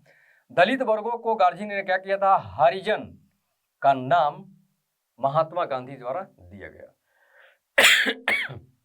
दलितों को अब यहाँ पर क्या कहा गया, हरिजन कहा गया। ये हरिजन है, मतलब हरि किसको, यानी कि विष्णु को कहा जाएगा, ठीक है। हरि किसको कहा जाता है, विष्णु को, और जन मतलब क्या, लोग, यानी कि विष्णु के यह लोग हैं। हरिजन मतलब कि विष्णु भगवान के क्या है, लोग हैं। गांधी जी ने इनको सम्मानित देने के लिए, सम्मान प्रदान करने के लिए ये बात इनको हरिजन नाम से संबोधित किया था। पूना पैक्ट के पश्चात गांधी जी की रुचि अस्पृश्यता विरोधी आंदोलन की तरफ काफी हो जाती है। अस्पृश्यता विरोधी, जो समाज में अस्पृश्यता जो अपने आप पर देखा जाए तो काफी विकराल रूप से यहाँ पर धारण किया हुआ था, ठीक है। यह समय है 1932 के आसपास का। तो आप देख सकते हैं, ठीक है, 20वीं शताब्दी की है। उस समय समाज में किस तरह की अस्पृश्यता फैली हुई थी, ठीक है। इसके विरोध में इन्होंने क्या किया था, आंदोलन चलाया था कि ऐसे नहीं होनी चाहिए। इसी समय उनके द्वारा हरिजन सेवक संघ की स्थापना की जाती है। किसके द्वारा की जाती है, गांधी जी के द्वारा हरिजन सेवक संघ की स्थापना की जाती है। गांधी जी पूर्ण रूप से अस्पृश्यता निवारण अभियान में जुट गए हैं कि अब अस्पृश्यता को मिटा ही देना है। मिट तो नहीं पाया, लेकिन बहुत इसमें सुधार हुआ। देश की आज़ादी के बाद हमारे संविधान में एक अनुच्छेद 17 है जो अस्पृश्यता का अंत करता है। इस समय इसमें देखा जाए तो इसमें भी योगदान आता है अस्पृश्यता को मिटाने का, और ये गांधी जी पहले ही इसको शुरू कर चुके थे, अस्पृश्यता निवारण अभियान में जुट गए थे। 1932 में अखिल भारतीय अस्पृश्यता विरोधी लीग की स्थापना होती है गांधी जी के द्वारा। जनवरी 1933 में उन्होंने हरिजन नामक एक पत्रिका का भी प्रकाशन किया। हरिजन नामक पत्रिका, हरि के जन के नामक पत्रिका का प्रकाशन। 1930 में साबरमती आश्रम, आप एक घटना देख चुके हैं कि पहले ही जब साबरमती आश्रम जब ये सविनय अवज्ञा आंदोलन को शुरू कर रहे थे, यानी कि दांडी मार्च करने के लिए साबरमती से दांडी के बीच में, तो उस समय गांधी जी ने आश्रम छोड़ने से पहले, यानी कि साबरमती आश्रम छोड़ने से पहले ही गांधी जी ने एक प्रतिज्ञा लिया था कि वह आश्रम तभी लौटेंगे जब स्वराज मिल जाएगा। हमारे देश को क्या मिल जाएगा, स्वराज मिल जाएगा, तभी वह क्या करेंगे, आश्रम वापस आएंगे। अपने आश्रम कहाँ, साबरमती आश्रम वापस आएंगे। देखिए इतना बड़ा इनकी प्रतिज्ञा, स्वराज जब तक देश को नहीं मिलेगा तब तक हम अपने आश्रम, अपने घर नहीं आएंगे, ऐसा प्रतिज्ञा करने वाला व्यक्ति यहाँ पर देखिए तो कौन है, गांधी जी हैं। नेक्स्ट, तो इसलिए जेल से, यानी कि यरवदा जेल से छूटने के बाद गांधी जी कहाँ चले जाते हैं, सत्याग्रह आश्रम बरघा चले जाते हैं, बरघा, जहां से उन्होंने 7 नवंबर 1933 को अपनी हरिजन यात्रा आरंभ की। यात्रा के दौरान उन्होंने 20,000 किलोमीटर की यात्रा की। कहां से, बरघा से 20 किलोमीटर की यात्रा की। हरिजनों के, यानी कि दलित वर्गों के घर पहुंच कर उनके मतलब कि जैसे पैर धोना, उनके बाथरूम को साफ करना, उनके मतलब कि जो भी गंदगियां हैं, ठीक है, आसपास को उसको साफ करना, उनके साथ सहयोग करना, ये सारे काम यहाँ पर गांधी जी कर रहे थे। और अपने कांग्रेस कार्यकर्ताओं को जो उनके साथ लगे हुए थे उनसे भी ये करवा रहे थे कि इन हरिजनों को, ठीक है, यानी कि दलित वर्गों को हम लोग सहयोग करें। यात्रा के दौरान उन्होंने 20,000 किलोमीटर की यात्रा की, और 20,000 के किलोमीटर के जहां जहां उन्होंने यात्रा किया और हरिजनों का वहां पर देखे तो काफी तरह से उनको मदद पहुंचाई, उनकी सहायता की, उनको सम्मान देने के लिए उनके घरों में घुसकर उनके साथ यानी कि गंदगियों को साफ किया। हरिजन उत्थान आंदोलन में गांधी जी ने 2 बार, यानी कि 8 मई और 16 अगस्त को उन्होंने अनशन पर बैठे थे, ठीक है। हरिजन उत्थान में कभी कभी सवर्ण वर्ग क्या होते थे, यानी कि इन हरिजनों को घृणा करते थे, जिसकी वजह से यहाँ पर देखा जाए तो गांधी जी यहाँ पर 2 बार उनको अनशन भी करना पड़ा है। गांधी जी को विरोध का सामना भी करना पड़ा था सवर्णों के साथ, और इस तरह से गांधी जी यहाँ पर, लेकिन इस आंदोलन क्या कहते हैं, हरिजन उत्थान आंदोलन को आगे बढ़ाते रहे। 25 जून 1934 को पूना में गांधी जी की कार पर बम भी फेंका गया। ये गांधी क्या कर रहे हैं, नहीं, यानी कि अपना पद प्रतिष्ठा तो भ्रष्ट कर ही रहे हैं, बाकी सवर्णों को भी पद प्रतिष्ठा भ्रष्ट कर रहे हैं, इसलिए गांधी जी की कार पर क्या किया जाता है, बम फेंका जाता है। उनकी हत्या की मंशा से, लेकिन फिर भी गांधी जी बच जाते हैं। 15 जनवरी 1934 को अब जानते हैं कि यहाँ पर बिहार में बहुत बड़ा यहाँ पर भूकंप हुआ था। कब हुआ था? 1934 को, 15 जनवरी 1934 को। और इस भूकंप में देखें तो गांधी जी ने इस भूकंप के माध्यम से, यानी कि इस भूकंप के वजह से कहा था, भूकंप होने पर, कि यह स्वर्ण हिंदुओं के पापों का दैवीय दंड है। स्वर्ण हिंदुओं के पापों का दैवीय दंड है, यानी कि स्वर्णों ने, यानी कि उच्च जाति के लोगों ने जिस तरह से हरिजन यानी कि दलित वर्गों का, निम्न जाति के लोगों पर यानी कि शोषण किया है, ठीक है, उनको मतलब कि अपमानित किया है, उनको बार बार हर तरह से दंडित किया है, तो यह उसी का प्रकोप है, यानी कि यह स्वर्ण हिंदुओं के पापों का दैवीय दंड है, जिसके कारण यहाँ पर बिहार में बहुत बड़ा भूकंप हुआ था। यह बात किसने कहा था? मैंने नहीं, गांधी जी ने कहा था कि यहाँ पर ये बात गांधी जी का है। नेक्स्ट, प्रांतीय चुनाव 1937, ये कहानी हो चुकी। प्रांतीय चुनाव 1937, अब हम लोग का टॉपिक आता है प्रांतों में चुनाव, ठीक है, होती है। कांग्रेस यहाँ पर बहुत बड़ी एक के पार्टी ग्रुप में उभरता है। 1937 में जिस तरह की चुनाव होती है, तो यहाँ पर देखें तो 1935 के एक्ट द्वारा भारतीयों को प्रांतीय शासन का अधिकार मिल जाता है, और इसके माध्यम से कांग्रेस ने इसे स्वीकार कर लिया, और ये लोग यहाँ पर प्रांतीय चुनाव संपन्न कराते हैं। 1936 में लखनऊ और फैजपुर में कांग्रेस के 2 अधिवेशन होते हैं, और इस अधिवेशन के दौरान चुनाव में भाग लेने का निर्णय लिया जाता है। इन 2 अधिवेशनों में निर्णय लिया जाता है। फरवरी 1937 में चुनाव होते हैं, चुनाव संपन्न होते हैं, जिसमें कांग्रेस को बड़ी सफलता मिलती है, भारतीय राष्ट्रीय कांग्रेस को बड़ी सफलता मिलती है। और 11 प्रांतों में, जैसे मद्रास, मध्य प्रांत, बिहार, उड़ीसा, संयुक्त प्रांत, बंबई, असम, उत्तर पश्चिम सीमा प्रांत, बंगाल, पंजाब एवं सिंध में चुनाव कराए गए। जुलाई 1937 में कांग्रेस ने मद्रास, संयुक्त प्रांत, मध्य प्रांत, बिहार, उड़ीसा और बंबई में अपनी सरकारें गठित की। नेक्स्ट, असम, उत्तर पश्चिमी सीमा प्रांत में भी कांग्रेस ने मंत्रिमंडल बनाए। केवल बंगाल, पंजाब तथा सिंध में ही कांग्रेस बहुमत से वंचित रह गई। बाकी स्थानों पर देखें 11 में, तो यहाँ पर कांग्रेस काफी बहुमत से यहाँ पर जीतती है और अपनी सरकार बनाती है। यह कांग्रेस पार्टी का, यानी कि भारतीय कांग्रेस का, यह देखा जाए तो काफी यहाँ पर यह महत्वपूर्ण, यहाँ पर उनकी एक सम्मानित जो एक लोगों के मन में था, ठीक है, कि भारतीय राष्ट्रीय कांग्रेस यानी कि लोगों के लिए क्या कर रही है, देश के लिए क्या कर रही है, वह इसका नतीजा है, ठीक है, लोगों का एक सम्मान है। जिसमें देखा जाए तो 11 में से देखा जाए तो ढेर सारे मतलब कि प्रांतों में कांग्रेस की सरकार बन रही है। पंजाब में मुस्लिम लीग तथा यूनानिस्ट पार्टी ने संयुक्त सरकार बनाई। बंगाल में कृषक प्रजा पार्टी और मुस्लिम लीग ने संयुक्त सरकार बनाई। यहाँ पर देखें तो कांग्रेस यहाँ पर नील है। कांग्रेस यहाँ सबसे बड़ी पार्टी के रूप में यहाँ पर उभरती है।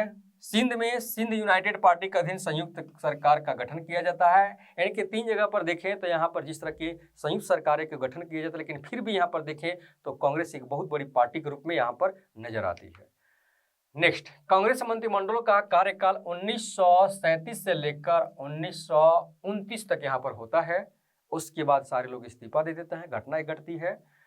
वर्ष 1937 के चुनाव में कांग्रेस ने कुल 8 राज्यों संयुक्त मध्य प्रांत, बिहार, उड़ीसा, मद्रास, बंबई, असम तथा पश्चिमोत्तर सीमा प्रांत में सरकारें बनाई थी। कुल 8 प्रांतों में अपनी सरकारें बनाई थी जो बहुमत में थी, और कुछ जगह जो बहुमत में नहीं थी वहां पर दूसरे पार्टी लोग यानी कि संयुक्त सरकार वहां पर बनाई थी। लेकिन कांग्रेस यहां पर देखें तो 8 प्रांतों में पूर्ण बहुमत से जीती है और यहां पर सरकार बनाती है। इसका शासनकाल मात्र 28 महीने तक ही रहा। किसका शासनकाल? जो प्रांतीय मंत्रिमंडलों का चुनाव होता है, ठीक है, 1937 में, उसका शासनकाल देखें। यहाँ पर सरकार जो बनती है मात्र 28 महीने तक ही बनती है। प्रशासन को सुचारू रूप से चलाने के लिए एक केंद्रीय नियंत्रण परिषद की गठन किया जाता है। इसे संसदीय उप समिति भी नाम दिया गया। सदस्यों में देखें तो सरदार वल्लभ भाई, यानी कि यह केंद्रीय नियंत्रण परिषद जो गठित किया गया था, जिसको हम लोग संसदीय उप समिति कहते हैं, इसमें सरदार वल्लभ भाई पटेल, अबुल कलाम आजाद, डॉक्टर राजेंद्र प्रसाद भी इसमें शामिल थे। प्रांतों के प्रमुखों को उस समय मुख्यमंत्री को, यानी कि प्रांतों के प्रमुख जो उस समय मुख्यमंत्री कहलाते थे वो प्रधानमंत्री के नाम से जाने जाते थे। प्रांतों के प्रमुखों को 8 प्रांतों में यानी कि राज्यों में कांग्रेस ने सरकार अपनी बनाई थी, भारतीय राष्ट्रीय कांग्रेस ने। तो वहां के जो भी सरकार बने थे और वहां के जो हेड थे वह प्रधानमंत्री कहे जाते थे। नेक्स्ट, 28 माह के संक्षिप्त शासनकाल में यह प्रमाणित कर दिया कि यह केवल जनसंघर्षों के लिए ही जनता का नेतृत्व नहीं करती है, यानी कि कांग्रेस सिर्फ जनसंघर्षों के लिए जनता का नेतृत्व ही नहीं करती है, बल्कि उनके हित में राज सत्ता का उपयोग भी कर सकती है। यह यहाँ पर देखें तो यह प्रमाणित कांग्रेस के द्वारा हो रही है।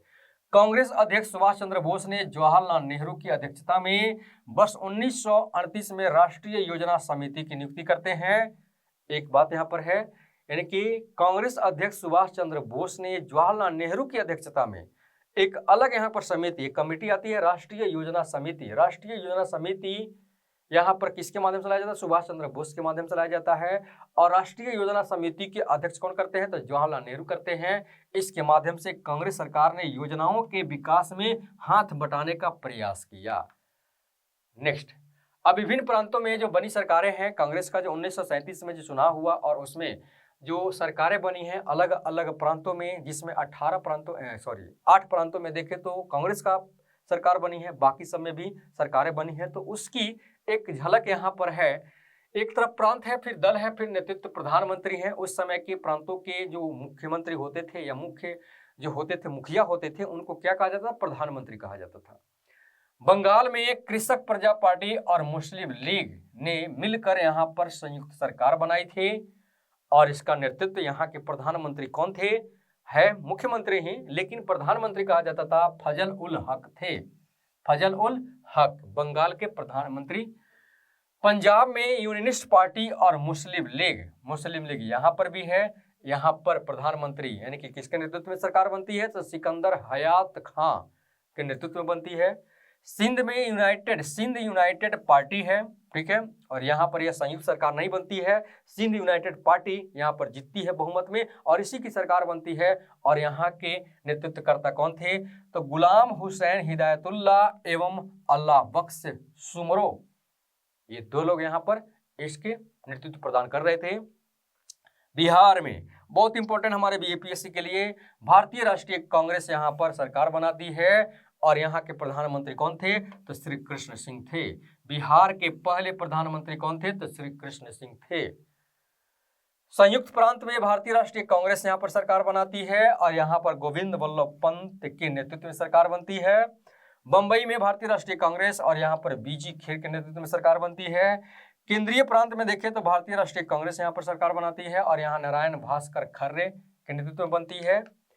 नेक्स्ट, उत्तर पश्चिमी प्रांत में भारतीय राष्ट्रीय कांग्रेस और डॉक्टर खान साहब के माध्यम से यानी कि नेतृत्व में बनता है। असम में भारतीय राष्ट्रीय कांग्रेस की सरकार बनाती है और गोपीनाथ बरदोलई, ठीक है, के समय यहाँ पर सरकार बनती है। लेकिन देखा था सादतुल्ला के इस्तीफे के बाद, यानी कि शुरू में सादुल्ला यहाँ के प्रधानमंत्री थे, लेकिन बाद में उनके इस्तीफे के बाद यहाँ पर गोपीनाथ बरदोलई इसके यहाँ पर नेतृत्व प्रदान करते हैं। कहाँ पर है? असम में। यहाँ पर क्वेश्चन आ सकता है कि भारतीय राष्ट्रीय कांग्रेस ने असम में गोपीनाथ बरदोलई के इस्तीफे के बाद किसे प्रधानमंत्री यहाँ पर नियुक्त किया जाता है? तो सादुल्ला के इस्तीफे के बाद गोपीनाथ बरदोलई को प्रधानमंत्री यहाँ पर नियुक्त किया जाता है, सादुल्ला के इस्तीफे के बाद। यहाँ पर ध्यान देंगे, पहले यहाँ पर सादुल्ला है और बाद में गोपीनाथ बरदोलई है। मद्रास में भारतीय राष्ट्रीय कांग्रेस सरकार बनाती है सी राजगोपालाचारी के नेतृत्व में। और उड़ीसा में भारतीय राष्ट्रीय कांग्रेस और यहाँ पर है विश्वनाथ दास के नेतृत्व में सरकार यहाँ पर बनाई जाती है। तो हो गया प्रांतीय चुनाव का यहाँ पर जो निर्णय था, परिणाम था, इस रूप में रहा। नेक्स्ट, कांग्रेस का त्रिपुरी संकट। कांग्रेस का त्रिपुरी संकट में जो 1929 में होती है, इसके बारे में थोड़ा सा चर्चा किया जाए। 1938 में सुभाष चंद्र बोस ने हरिपुरा अधिवेशन में अध्यक्षता किया था। हरिपुरा अधिवेशन में इन्होंने अध्यक्षता किया था। 1938 में जवाहरलाल नेहरू ने अध्यक्षता बनाया गया था एक राष्ट्रीय योजना समिति के माध्यम, यानी एक राष्ट्रीय योजना समिति बनाई गई थी और इस बनाने में सुभाष चंद्र बोस ने काफ़ी यहाँ पर सहयोग किया था। और इस तरह से देखें तो इस समिति के अध्यक्ष कौन बने थे? जवाहरलाल नेहरू। और यह कार्य कब हुआ था? 1938 में हुआ था, जिस समय हरिपुरा अधिवेशन का यानी कि सुभाष चंद्र बोस अध्यक्ष बने हुए थे। 19 यानी कि एक उसके अगले साल में देखें तो 1939 में त्रिपुरी अधिवेशन के निर्वाचन में उन्होंने पुनः भाग लेने का यहाँ पर सोचा कि त्रिपुरी अधिवेशन के निर्वाचन में भाग लिया जाए। यहाँ पर वह अध्यक्ष पद को लेकर यहाँ पर क्या होगा, यानी कि लड़ाई होगी। सरदार पटेल, राजेंद्र प्रसाद, आचार्य कृपलानी आदि ने उनके निर्णय का विरोध किया। सुभाष चंद्र बोस ने जो त्रिपुरी अधिवेशन के निर्वाचन में भाग लेने का सोचा, तो उस सोच को यहाँ पर देखें, यानी कि उनके जो इससे जो कार्य था, यानी कि जो वहाँ भाग लेना चाहते थे, उसके लिए सरदार पटेल, राजेंद्र प्रसाद, आचार्य कृपलानी इत्यादि नेताओं ने क्या किया था? इस निर्णय का विरोध किया कि सुभाष चंद्र बोस, आप इस त्रिपुरी अधिवेशन में निर्वाचन में भाग नहीं ले सकते हैं। पट्टाभी सीतारामैया को अपना उम्मीदवार घोषित किया गया कांग्रेस की तरफ से। फिर सीतारामैया को गांधी जी का समर्थन भी प्राप्त था। चुनाव में फिर भी भाग लेते हैं बोस जी, सुभाष चंद्र बोस, और 1377 के मुकाबले 1580 मत लेकर जीत उन्होंने दर्ज किया। सुभाष चंद्र बोस जी क्या होते हैं? जीत जाते हैं। जीत पर गांधी जी ने कहा कि यानी कि यह सीतारामैया से अधिक मेरी हार है। सीतारामैया को सपोर्ट कर रहे थे, सीतारामैया यहाँ पर जीत नहीं पाते हैं, जिसके कारण गांधी जी को काफ़ी अपमानित महसूस होता है। और उन्होंने ये बात कहा कि यह सीतारामैया से अधिक मेरी हार है। सीतारामैया क्या हारा? मैंने हारा। ऐसा उन्होंने यहाँ पर अपने आप को अपमानित महसूस करते हुए उन्होंने कहा। बुश के अध्यक्ष बनने पर कांग्रेस का कलह यहाँ पर क्या आता है? सत्ता पर आ जाता है। कांग्रेस को यानी कि कांग्रेस के सदस्यों के द्वारा माना करने के बावजूद भी बुश जी इसमें जीत जाते हैं, जिसकी वजह से देखा जाए तो अब कलह यहाँ पर सामने आ जाता है। वर्किंग कमेटी के 15 में से 13 सदस्यों ने त्याग पत्र दे दिया। अंततः बोस ने अध्यक्ष पद से क्या कर दिया? त्याग पत्र देकर फॉरवर्ड ब्लॉक की स्थापना किया और बोस के स्थान पर राजेंद्र प्रसाद को अध्यक्ष मनोनीत किया जाता है। बोस की जगह पर यानी कि बोस जी यानी कि सुभाष चंद्र बोस जिससे अध्यक्षता की पद को उन्होंने त्याग दिया था, उस पद पर फिर किसको बहाल किया गया? उस पद पर किसको अध्यक्षता का पद दिया गया? तो यह है हमारे राजेंद्र प्रसाद जी, इनको बनाया गया था। ठीक है। और अध्यक्ष का पद त्यागते ही सुभाष चंद्र बोस ने फॉरवर्ड ब्लॉक की स्थापना किया। एक अलग पार्टी की इन्होंने स्थापना किया। फॉरवर्ड ब्लॉक की स्थापना 1929 में होती है। 3 मई 1929 में फॉरवर्ड ब्लॉक की स्थापना सुभाष चंद्र बोस के माध्यम से होती है। द्वितीय विश्व युद्ध शुरू होने से पहले ही फॉरवर्ड ब्लॉक ने स्वतंत्रता संग्राम को अधिक तीव्र करने हेतु जन जागृति शुरू की थी। सरकार ने सुभाष चंद्र बोस के इस कार्य से ठीक है काफी नाराज होती है और असंतुष्ट होती है, और सरकार क्या करती है? सुभाष चंद्र बोस के सहित अन्य नेताओं को भी क्या कर लेती है? बंदी बना लेती है। यानी कि फॉरवर्ड ब्लॉक के नेताओं को क्या कर लिया जाता है? यहाँ पर बंदी बना लिया जाता है। सुभाष चंद्र बोस को बंदी बना लिया जाता है। सुभाष चंद्र बोस ने जेल में आमरण अनशन शुरू कर दिया। जेल में ही बंदी के अगेंस्ट में सरकार ने उन्हें जेल से रिहा करके ठीक है उन्हीं के घर में उनको क्या कर दिया? नजरबंद कर दिया सुभाष चंद्र बोस को, कि जेल में अगर मर जाते हैं सुभाष चंद्र जी तो बहुत बड़ा अनर्थ हो जाएगा। ठीक है। और ऐसे ही कांग्रेस से नेता हैं और बहुत सारे नेता जो हैं काफ़ी बौखलाए हुए हैं अंग्रेजों से। इस तरह से देखा जाए तो अर्थ का अनर्थ हो जाएगा। इसलिए उन्होंने कहा कि यानी कि जेल से निकाल कर उनके घर में इनको नज़रबंद कर दिया जाए, चारों तरफ से इनको पैक कर दिया जाए, ये कहीं भी निकल नहीं सकते हैं, भाग नहीं सकते, आंदोलन कर नहीं सकते हैं। इस तरह से उनको नज़रबंद कर दिया गया। लेकिन फिर भी यहाँ से इस नज़रबंद में भी सुभाष चंद्र बोस जी यहाँ से बाहर निकलते हैं। द्वितीय विश्व युद्ध तथा कांग्रेस की स्थिति। द्वितीय विश्व युद्ध के समय देखें तो कांग्रेस की स्थिति क्या थी? 3 सितंबर 1939 को आरंभ हुआ था द्वितीय विश्व युद्ध। लॉर्ड लिथगो यहाँ का इस समय का वायसराय था, तत्कालीन वायसराय था, और इसने क्या किया था? इस युद्ध में भारतीय जनता से विचार विमर्श किए बिना ही युद्ध में झोंक दिया था। भारतीयों को युद्ध में झोंक दिया। भारत को जर्मनी के विरुद्ध युद्धरत राष्ट्र घोषित कर दिया कि हम भारतीय यानी कि भारत भी क्या इस युद्ध में शामिल है, और भारतीयों से विचार विमर्श किए बिना। इस पर विरोध स्वरूप कांग्रेस मंत्रिमंडलों ने त्याग पत्र दे दिया।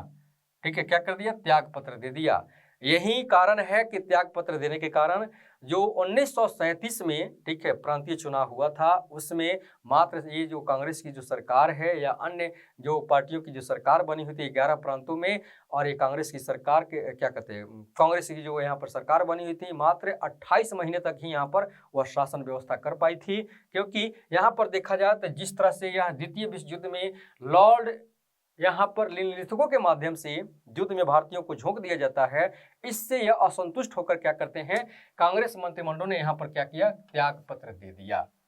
कांग्रेस युद्ध के समय अपना सहयोग एवं समर्थन देना चाहती थी, लेकिन यहाँ पर देखें तो इसके लिए कुछ शर्तें थी।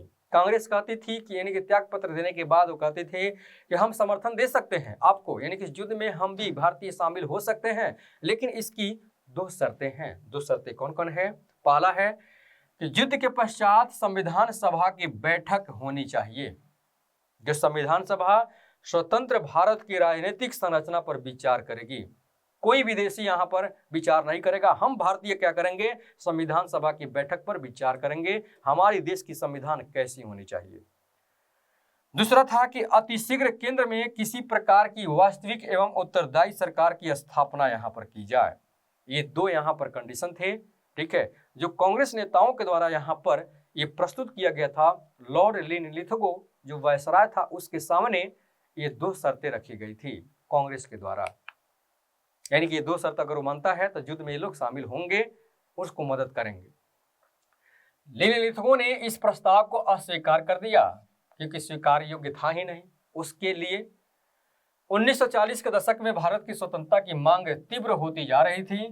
द्वितीय विश्व युद्ध जो 1939 से 45 के दौरान यहाँ पर किया जा रहा था, ब्रिटेन ने भारत के समर्थन के युद्धोपरांत स्वशासन की मांग को स्वीकार कर लिया। यहाँ पर कह रहे हैं कि जैसे ब्रिटेन ने भारत के समर्थन के लिए यहाँ पर युद्धोपरांत यानी कि स्वशासन की मांग को स्वीकार कर लिया, यानी कि जिस तरह से जो युद्ध की घटनाएं होती जा रही है, ठीक है, और यहाँ पर भारत की स्वतंत्रता की मांग और भी तीव्र होती जा रही है, यानी कि एक तरफ ब्रिटेन जो है युद्ध में फंसा हुआ है और भारत में ब्रिटिश सरकार जो यहाँ पर है, यहाँ पर देखिए तो जिस तरह से वहाँ पर एक तरह की मतलब कि भारतीय स्वतंत्रता आंदोलनकारियों के द्वारा जिस तरह की वहाँ पर एक तरह की उसको टेंशन दिया जा रहा था, ये काफ़ी परेशान हो गई थी। इसलिए यहाँ पर ब्रिटेन ने क्या किया था, यहाँ पर समर्थन किया था कि भारत को हम स्वशासन की मांग जो उनकी है वो हम क्या करेंगे, हम स्वीकार करते हैं, लेकिन ये कब होगा, युद्ध समाप्त होने के बाद हम उनको स्वशासन की मांग को हम पूरा करेंगे, लेकिन अभी फिलहाल क्या करें, ये भारतीय हमको मदद करें। क्रिप्स मिशन 1942 तथा कैबिनेट मिशन 1946 ने देश की स्वतंत्रता के मार्ग को प्रशस्त कर दिया। इन दोनों के माध्यम से देखिए तो देश की स्वतंत्रता का मार्ग यहाँ पर प्रशस्त हो जाती है। संविधान निर्माण के लिए संविधान निर्मात्री सभा का गठन कैबिनेट मिशन के प्रस्तावों पर आधारित था। मुस्लिम लीग और पाकिस्तान की मांग, एक तरफ यहाँ पर देश में एक आंदोलन, स्वतंत्रता आंदोलन चल रही है और दूसरी तरफ मुसलमानों की यहाँ पर एक अलग पाकिस्तान की मांग के लिए यहाँ पर किया जा रहा है। पृथक राष्ट्र के विचार का प्रवर्तक मोहम्मद इकबाल को माना जाता है। द्विसिद्धांत राष्ट्र का प्रवर्तक किसको कहा जाता है, यानी कि इकबाल को कहा जाता है। इन्होंने एक सिद्धांत को दिया था। इकबाल ने 1930 में मुस्लिम लीग के इलाहाबाद अधिवेशन में, ठीक है, द्विराष्ट्र सिद्धांत का प्रतिपादन किया था। द्विराष्ट्र सिद्धांत का प्रतिपादन करने वाला यानी कि भारत में 2 राष्ट्र हो, एक मुस्लिम बाहुल क्षेत्र हो और एक हिंदू बाहुल क्षेत्र हो, ऐसे सिद्धांत का प्रतिपादन करने वाला व्यक्ति कौन है, तो मोहम्मद इकबाल जी हैं। इकबाल ने इसको प्रतिपादित किया था। और खास करके देखा जाए तो मोहम्मद इकबाल के द्वारा इस सिद्धांत का प्रतिपादन कब किया जाता है, तो इकबाल के द्वारा 1930 में मुस्लिम लीग के इलाहाबाद अधिवेशन में इसके प्रतिपादन किया जाता है। द्विराष्ट्र सिद्धांत का प्रतिपादन किया जाता है कि अब हम यहाँ पर अपना अलग देश बनाएंगे, द्विराष्ट्र होगा, भारत एक राष्ट्र नहीं अब द्विराष्ट्र कहलाएगा, जिसमें एक हमारा मतलब कि मुस्लिम बाहुल क्षेत्र वाला अलग होगा। 1933 से 35 के मध्य में कैम्ब्रिज विश्वविद्यालय के एक मुस्लिम छात्र रहमत अली ने पाकिस्तान शब्द को गढ़ा था, यानी कि पाकिस्तान जिस एरिया में था वहाँ के जैसे कुछ जैसे मान लेते हैं जैसे पंजाब हो गया, अफगान प्रांत हो गया, कश्मीर, सिंध और बलूचिस्तान, इन सब में यानी कि सारे जो एरिया यहाँ पर है, इनको एरिया के जो नाम है उनके अक्षरों को यहाँ पर मिलाकर यहाँ पर पाकिस्तान शब्द को बनाने का कार्य कौन किया था, तो मुस्लिम छात्र रहमत अली ने किया था। और यह मुस्लिम छात्र देखे तो कैम्ब्रिज विश्वविद्यालय का यह छात्र था। इस प्रस्ताव की रूपरेखा तैयार करने में सिकंदर हयात खान तथा फजल उल हक की महत्वपूर्ण भूमिका निभाई। 23 मार्च 1940 को मुस्लिम लीग का वार्षिक अधिवेशन लाहौर में होता है और पाकिस्तान का प्रस्ताव जिन्ना इसकी अध्यक्षता करता है। ठीक है, यानी कि जो मुस्लिम लीग का वार्षिक अधिवेशन लाहौर में होता है, जिन्ना की अध्यक्षता में यहाँ पर पाकिस्तान का प्रस्ताव यहाँ पर पेश किया जाता है और इसको प्रस्तावित कर दिया जाता है। 23 मार्च 1943 को पाकिस्तान दिवस मनाया जाता है। ठीक है, यानी कि ये लोग पाकिस्तान दिवस अभी मनाने लगे। अगस्त प्रस्ताव 8 अगस्त 1940 को अगस्त प्रस्ताव एक घटना यहाँ पर आता है 1940 का अगस्त प्रस्ताव के रूप में लॉर्ड लिनलिथगो का। इसमें है कि कांग्रेस मंत्रिमंडल ने त्याग पत्र दे दिया था। त्याग पत्र देने के पश्चात क्या हुआ था कि कांग्रेस का वार्षिक अधिवेशन मार्च 1940 में मौलाना अबुल कलाम आजाद की अध्यक्षता में रामगढ़ में हुआ था। यही रामगढ़ हमारे झारखंड का एक जिला है। इस जिला में मौलाना अबुल कलाम की आजाद की अध्यक्षता में रामगढ़ में यहाँ पर अधिवेशन होती है। कांग्रेस का वार्षिक अधिवेशन 1940 का प्रस्ताव रखा गया कि केंद्र में अंतरिम राष्ट्रीय सरकार गठित किया जाए। कहां पर? केंद्र में अंतरिम राष्ट्रीय सरकार गठित किया जाए। इसके प्रत्युत्तर में लॉर्ड लिनलिथगो ने अगस्त प्रस्ताव रखा। यह जो 8 अगस्त का, ठीक है, 1940 का जो प्रस्ताव है यह किसका है? लॉर्ड लिनलिथगो का है। किसके प्रत्युत्तर में है, किसके प्रतिक्रिया स्वरूप है? तो यानी कि रामगढ़ में जिस तरह के यहाँ पर एक कांग्रेस का अधिवेशन हुआ था 1940 में, और इसमें ये बात कहा गया था कि केंद्र में अंतरिम राष्ट्रीय सरकार गठित किया जाए। इसी के प्रत्युत्तर में लॉर्ड लिनलिथगो ने अगस्त प्रस्ताव रखा था। अगस्त प्रस्ताव में कुछ इसकी कुछ निम्न बिंदुएं हैं, ठीक है, जिसमें यह कंडीशन रखा था, शर्तें रखा था। इसमें अंतरिम सरकार के गठन की मांग को खारिज कर दिया था और उसके बाद यहाँ पर कहा जाए तो यहाँ पर कुछ यहाँ पर शर्तें देता है। अगस्त प्रस्ताव के माध्यम से कुछ शर्त क्या है? युद्ध के बाद प्रतिनिधिमूलक संविधान निर्मात्री संस्था का गठन किया जाएगा। और कैसा? प्रतिनिधिमूलक संविधान निर्मात्री संस्था का गठन किया जाएगा। वर्तमान में वायसराय की कार्यकारिणी की संख्या में अतिशीघ्र वृद्धि की जाएगी। एक युद्ध सलाहकार परिषद का गठन करेगा। अल्पसंख्यकों को बिना विश्वास में लिए किसी भी संवैधानिक परिवर्तन को लागू नहीं किया जाएगा। भारत के लिए डोमिनियन स्टेट मुख्य लक्ष्य रखा जाएगा, यानी कि आजादी के बाद हम भारत को डोमिनियन स्टेट का दर्जा दे देंगे। कांग्रेस ने इस प्रस्ताव को अस्वीकार कर दिया, यानी कि लॉर्ड लिनलिथगो के द्वारा दिया गया अगस्त प्रस्ताव में जो भी कंडीशन थी, शर्तें जो थी, उसको कांग्रेस ने क्या किया? अस्वीकार कर दिया। हम अगस्त प्रस्ताव को नहीं रखेंगे क्योंकि हमारी भावना को काफ़ी ठेस पहुंचाती है। हमारी जो माहौल है हमारी देश की, ठीक है, इस पर वो खर्रे नहीं उतर रहा है। हम जो अपनी डिमांड कर रहे हैं उस पर वह खर्रे नहीं उतर रहा है। हमारी डिमांड से वह अलग उसमें पेश आ रहा है। इस तरह से देखा जाए तो यहाँ पर इन लोगों ने क्या किया? अस्वीकार कर दिया। जवाहरलाल नेहरू ने डोमिनियन स्टेट के दर्जे की बात पर कहा, यानी कि लॉर्ड लिनलिथगो ने कहा था कि हम क्या करेंगे, देश आज़ाद होने के बाद, यानी कि द्वितीय विश्व युद्ध समाप्त होने के बाद हम क्या करेंगे, भारत को डोमिनियन स्टेट का दर्जा दे देंगे। इसका एक मुख्य लक्ष्य यहाँ पर आता है। तो इसी पर जवाहरलाल नेहरू ने कहा था डोमिनियन स्टेट के बारे में कि लॉर्ड लिनलिथगो ने जो जिस डोमिनियन स्टेट के बारे में कहा है, तेह दरवाजे में जड़ी जंग लगी कील की तरह है। जड़ी जंग लगी कील की तरह है, मतलब कि कहने का मतलब ये है कि यह कब तक, यानी कि इसको ऐसा किया जाएगा। तो यहाँ पर ये देखा जाए तो डोमिनियन स्टेट की तो बात हो रही है, लेकिन यह डोमिनियन स्टेट अगर हमको मिलता है तो कैसा होगा? दरवाजे में जड़ी जंग लगी कील के समान होगा, यानी कि ऐसा कील होगा वो, ठीक है, जो जंग लगा होगा। तो उसकी क्या कंटिन्यूटी होगी, क्या वैलिडिटी होगी, कब तक वह उसका मतलब अस्तित्व बचा रहेगा। इस तरह का यहाँ पर देखा जाए तो नेहरू जी ने एक कमेंट किया। अगस्त घोषणा के पश्चात वायसराय की कार्यकारिणी में सदस्यों की संख्या 7 से बढ़ाकर 12 कर दी गई। कितना कर दिया गया? 7 से बढ़ाकर 12 कर दी गई। इसमें 4 ब्रिटिश थे और 8 भारतीय थे। इसके पूर्व में देखा जाए तो भारतीयों की संख्या कितनी थी? 3 थी मात्र, लेकिन इस समय देखा जाए तो 8 भारतीय इसमें शामिल हो जाते हैं, टोटल 12 में। नेक्स्ट, व्यक्तिगत सत्याग्रह 1940 से 41, यह भी हमारे स्वतंत्रता संग्राम का बहुत बड़ा एक मुद्दा है। व्यक्तिगत सत्याग्रह अगस्त प्रस्ताव को अस्वीकार करने के पश्चात यानी कि लॉर्ड लिथगो ने अगस्त प्रस्ताव में जिस तरह की शर्तें रखा था उसको नहीं माना गया और उस प्रस्ताव को अस्वीकार करने के पश्चात कांग्रेस ने व्यक्तिगत सत्याग्रह शुरू करने का निर्णय लिया। सत्याग्रह, यहाँ पर सत्याग्रह शुरू करने का निर्णय यहाँ पर कौन करते हैं? कांग्रेस, और वह भी क्या? व्यक्तिगत। हम पर्सनल क्या करेंगे? सत्याग्रह क्या करेंगे? शुरू करेंगे। इसका उद्देश्य था कि युद्ध के विरुद्ध प्रचार करना, ठीक है, कि युद्ध जो हमारे भारतीयों को यानी कि हमारे देश को जो युद्ध में हमारे से विचार विमर्श किए बिना जो झोंक दिया गया है, ठीक है, इसके अगेंस्ट में, इसके विरोध में क्या करना है? प्रचार प्रसार करना है। व्यक्तिगत सत्याग्रह वर्धा के निकट पवनार आश्रम से 17 अक्टूबर को क्या होता है? 1940 को यह क्या होता है? प्रारंभ होता है। पवनार आश्रम से व्यक्तिगत सत्याग्रह कहां से शुरू होता है?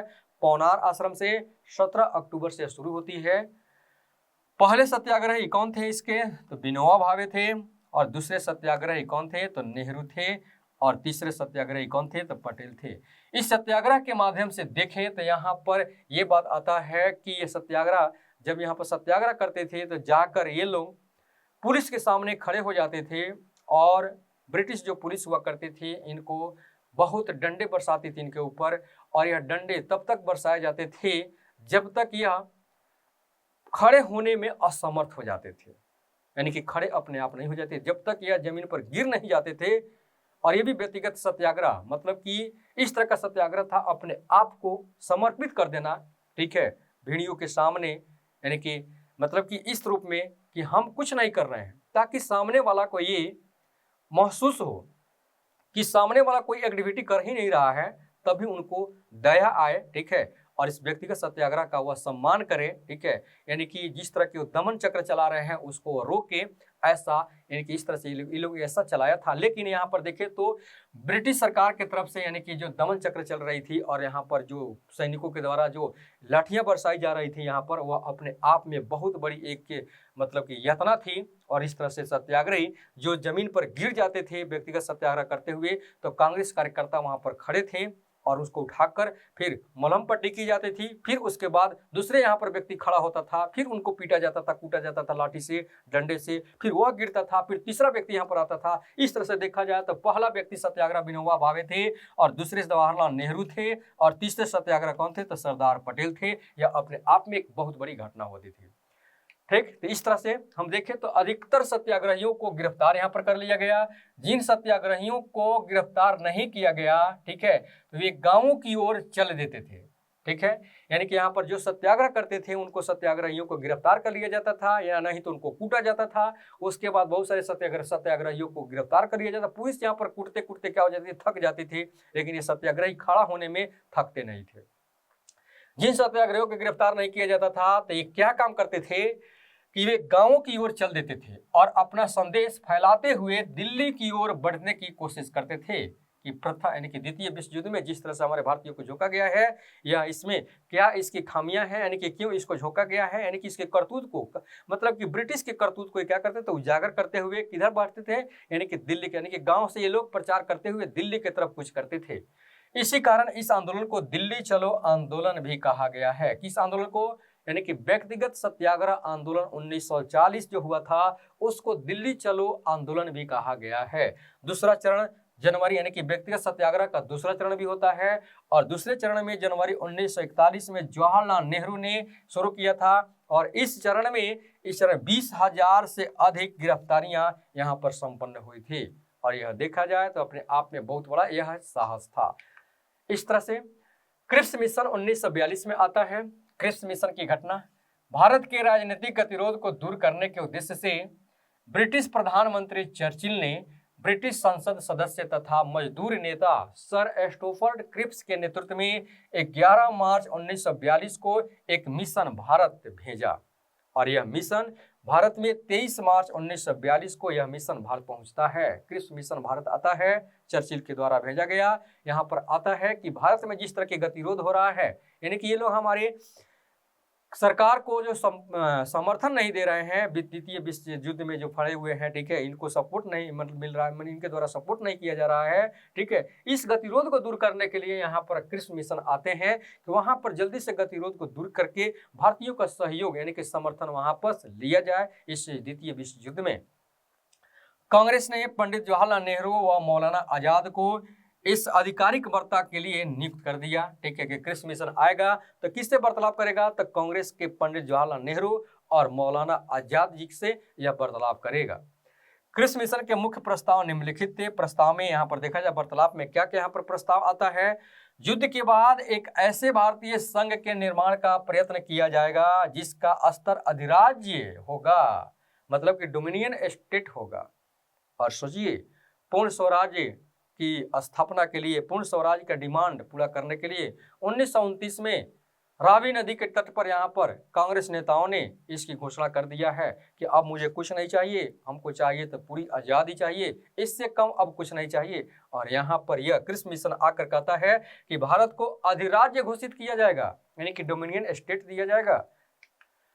फिर इसके बाद है कि युद्ध के तत्काल बाद एक संविधान निर्मात्री सभा का गठन किया जाएगा, जो भारतीय के लिए संविधान का निर्माण कराया जाएगा, जिसमें ब्रिटिश भारत और देशी रजवाड़ों के प्रतिनिधि शामिल होंगे। ठीक है, निर्मित संविधान को सरकार 2 शर्तों पर लागू कर सकेगी। भारत का कोई भी प्रांत, कोई भी देशी रियासत वाले यदि नए संविधान से सहमत नहीं है तो उसे वर्तमान संवैधानिक स्थिति बनाए रखने का अधिकार होगा।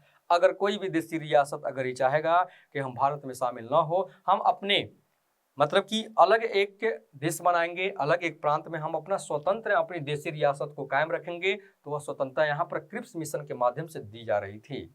मतलब कि भारत को अलग अलग टुकड़ों में यहाँ पर बांटने का यह यहाँ पर रणनीति बनाई जा रही थी कि भारत को बांट दिया जाए। प्रत्येक देशी रियासत इस संविधान का अनुपालन करने या इसे अस्वीकार करने के लिए यह स्वतंत्र होगा। यानी कि जिस तरह का संविधान निर्मात्री सभा का गठन किया जाएगा, ब्रिटिश भारत और विदेशी रजवाड़ों के प्रतिनिधि इसमें जो शामिल होंगे वह काफी उनकी स्वतंत्रता यहाँ पर दिया जा रहा है। देशी रियासतों के बारे में, रजवाड़ों के बारे में। नए भारतीय संविधान का निर्माण होने का तक भारत की रक्षा का उत्तरदायित्व ब्रिटिश सरकार का होगा। जब तक संविधान निर्माण नहीं हो पा रहा है भारतीयों का, जब तक नहीं होगा तब तक यहाँ पर इसकी सुरक्षा का दायित्व किसका होगा, तो ब्रिटिश सरकार का होगा। ये सारे निर्णय क्रिप्स मिशन जी के द्वारा यहाँ पर दिया जा रहा था। नेक्स्ट, क्रिप्स प्रस्ताव पर कांग्रेस की प्रतिक्रिया होती है। यानी कि क्रिप्स प्रस्ताव की भावना का जब इन लोगों को पता चलता है कि यह क्रिप्स प्रस्ताव हमारे देश को क्या करना चाहता है, तो क्रिप्स प्रस्ताव की बातों को यहाँ पर विरोध किया जाता है। हमारे देशवासी यानी हमारे भारतीय यहाँ पर जो कांग्रेस से नेता हैं या भारत के जो नेता हैं वो क्या यहाँ पर यानी कि विद्रोह कर रहे हैं और काफ़ी इसको प्रस्तावों को प्रतिक्रिया स्वरूप यहाँ पर क्या बात बोल रहे हैं कि कांग्रेस और मुस्लिम लीग ने, एक तो बात यहाँ पर जग जाहिर है कि कांग्रेस और मुस्लिम लीग ने दोनों ने क्रिप्स प्रस्ताव को स्वीकार नहीं किया। कांग्रेस के साथ साथ मुस्लिम लीग भी उसके साथ शामिल हो जाती है और इसने भी क्या किया, क्रिप्स प्रस्ताव को मानने से इनकार कर दिया। लेकिन मुस्लिम लीग का यहाँ पर कुछ अलग ही स्वार्थ होगा। गांधी जी ने क्रिप्स प्रस्ताव को उत्तर तिथीय चेक यानी कि पोस्ट डेटेड चेक कहा।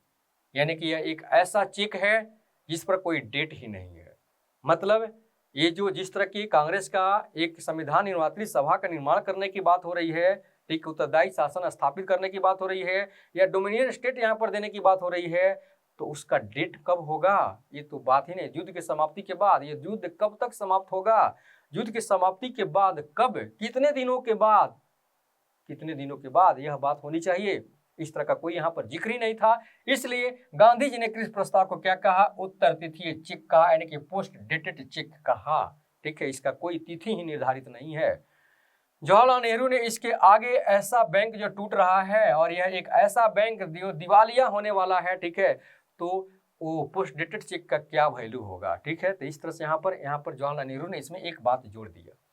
नेहरू जी ने कहा कि उनके पुराने मित्र यानी कि क्रिप्स जो यहाँ पर थे, ठीक है, उनको क्या कहते हैं कि वो पुराने मित्र हैं, यानी कि पुराने मित्र क्रिप्स जी शैतान के वकील बनकर हमारे भारत में आए थे। यानी कि क्रिप्स को यहाँ पर नेहरू जी शैतान कहते हैं। ठीक है, वह मित्र जो क्रिप्स हैं वह शैतान के वकील बनकर हमारे भारत में आए थे और इसका परिणाम क्या होता कि देश के अनगिनत विभाजनों की संभावना को दरवाजे खोल दिया जाता, यानी कि देश को अलग अलग टुकड़ों में बांट दिया जाता। उनके प्रस्ताव को अगर हम लोग स्वीकार कर लेते हैं तो, यानी कि ये जो शैतान है, जो शैतान के वकील हैं, इनका प्रस्ताव यानी कि इनकी जो शर्त इसी रूप में था कि देश का बंटवारा, यानी कि टुकड़ों टुकड़ों में देश क्या होता, बंट जाता। इस तरह से देखें तो यहाँ पर क्रिप्स प्रस्ताव का कांग्रेस प्रतिक्रिया इस रूप में होती है। फिर कि मुस्लिम लीग ने 2 आधारों पर इसे अस्वीकार कर दिया, यानी कि कांग्रेस और मुस्लिम लीग दोनों ने इसको क्या किया, क्रिप्स प्रस्ताव को अस्वीकार कर दिया। ये बहुत अच्छा काम किया, लेकिन यहाँ पर मुस्लिम लीग का यहाँ पर अलग धारणा है अस्वीकार करने का। क्यों करते हैं? क्योंकि इस क्रिप्स प्रस्ताव में पृथक निर्वाचक मंडल को मान्यता नहीं दी गई थी, पृथक निर्वाचक मंडल की। और तथा दूसरा बात क्या था, तो भारत विभाजन की मांग को स्वीकार नहीं किया गया था कि भारत का यहाँ पर क्या किया जाए, विभाजन कर दिया जाए। ऐसा बात भी यहाँ पर क्या था, स्वीकार नहीं किया गया था। क्रिप्स प्रस्ताव में जो मुस्लिम लीग के सदस्यों का यह बहुत बड़ा डिमांड था, ठीक है, डिमांड इनका हमेशा ही शुरू से रहा है कि पृथक निर्वाचक मंडल की मान्यता दी जाए और भारत का विभाजन किया जाए, ठीक है। ये बात यहाँ पर दो, और इस दोनों बातों के यहाँ पर नहीं शामिल किया गया था क्रिप्स प्रस्ताव में, इसलिए मुस्लिम लीग ने इसको अस्वीकार किया। क्रिप्स प्रस्ताव ने अप्रत्यक्ष रूप से पाकिस्तान बनाने में महत्वपूर्ण भूमिका निभाई थी, अप्रत्यक्ष रूप से। इसके प्रस्ताव की एक धारा को लोकल ऑप्शन यानी कि स्थानीय विकल्प के रूप में देखा जाए तो यहाँ पर जाना जा सकता है। इसके अनुसार प्रांतों को यह अधिकार दिया गया था कि भविष्य में वे अपनी स्थिति निर्धारित करने के लिए ब्रिटेन से सीधा समझौता कर सकते हैं। मतलब कि यहाँ से ब्रिटेन वासियों को जाने के बाद भी यहाँ पर अगर कोई देशी रियासत चाहे तो ब्रिटेन से सीधा संपर्क कर सकता है, यानी कि उनके कूटनीतियों को यहाँ पर लागू करवा सकते हैं। इस तरह से यहाँ पर देखा जाए तो इस क्रिप्स प्रस्ताव में यहाँ पर लागू किया गया था कि यहाँ पर अपनी स्थिति निर्धारित करने के लिए ब्रिटेन से सीधा समझौता कर सकता है देशी रियासत वाले, तथा भविष्य में बनने वाले नए संविधान को अस्वीकार भी कर सकता है। जिस तरह के संविधान निर्मात्री सभा का गठन किया जा रहा है संविधान का निर्माण करने के लिए, तो देशी रियासत अगर चाहे तो उनको क्या कर सकता है, अस्वीकार भी कर सकता है और अपनी स्थिति को सुदृढ़ करने के लिए ब्रिटेन से सीधा वार्ता भी कर सकता है। ये क्या मतलब होता है क्रिप्स प्रस्ताव का, ठीक है। इसलिए कांग्रेसियों ने यहाँ पर क्या किया, इसको अस्वीकार कर दिया। इस तरह से 29 मार्च 1942 को क्रिप्स प्रस्ताव की घोषणा हुई थी तथा 11 अप्रैल 1942 को कुछ ही समय के बाद क्या होता है, इसको वापस ले लिया जाता है, यह असफल हो जाता है। क्रिप्स मिशन की असफलता जापानी आक्रमण के बढ़ते हुए खतरे तथा द्वितीय विश्व युद्ध से सृजित बढ़ी हुई कीमतों और वस्तुओं के अभाव ने भारतीय जनमानस को क्या कर दिया, असंतोष से भर दिया। और यह असंतोष इतने मतलब कि विकराल रूप धारण कर लेता है कि आगे आने वाले आंदोलन का एक यहाँ पर सूत्रपात होता है, शुरुआत होती है, और वह आंदोलन कौन सा होती है, भारत छोड़ो आंदोलन के रूप में वह प्रकट होती है। तो आज का टॉपिक इतना ही है, नेक्स्ट हमारा होगा अगले टॉपिक के साथ हम लोग मिलेंगे, तब तक धन्यवाद।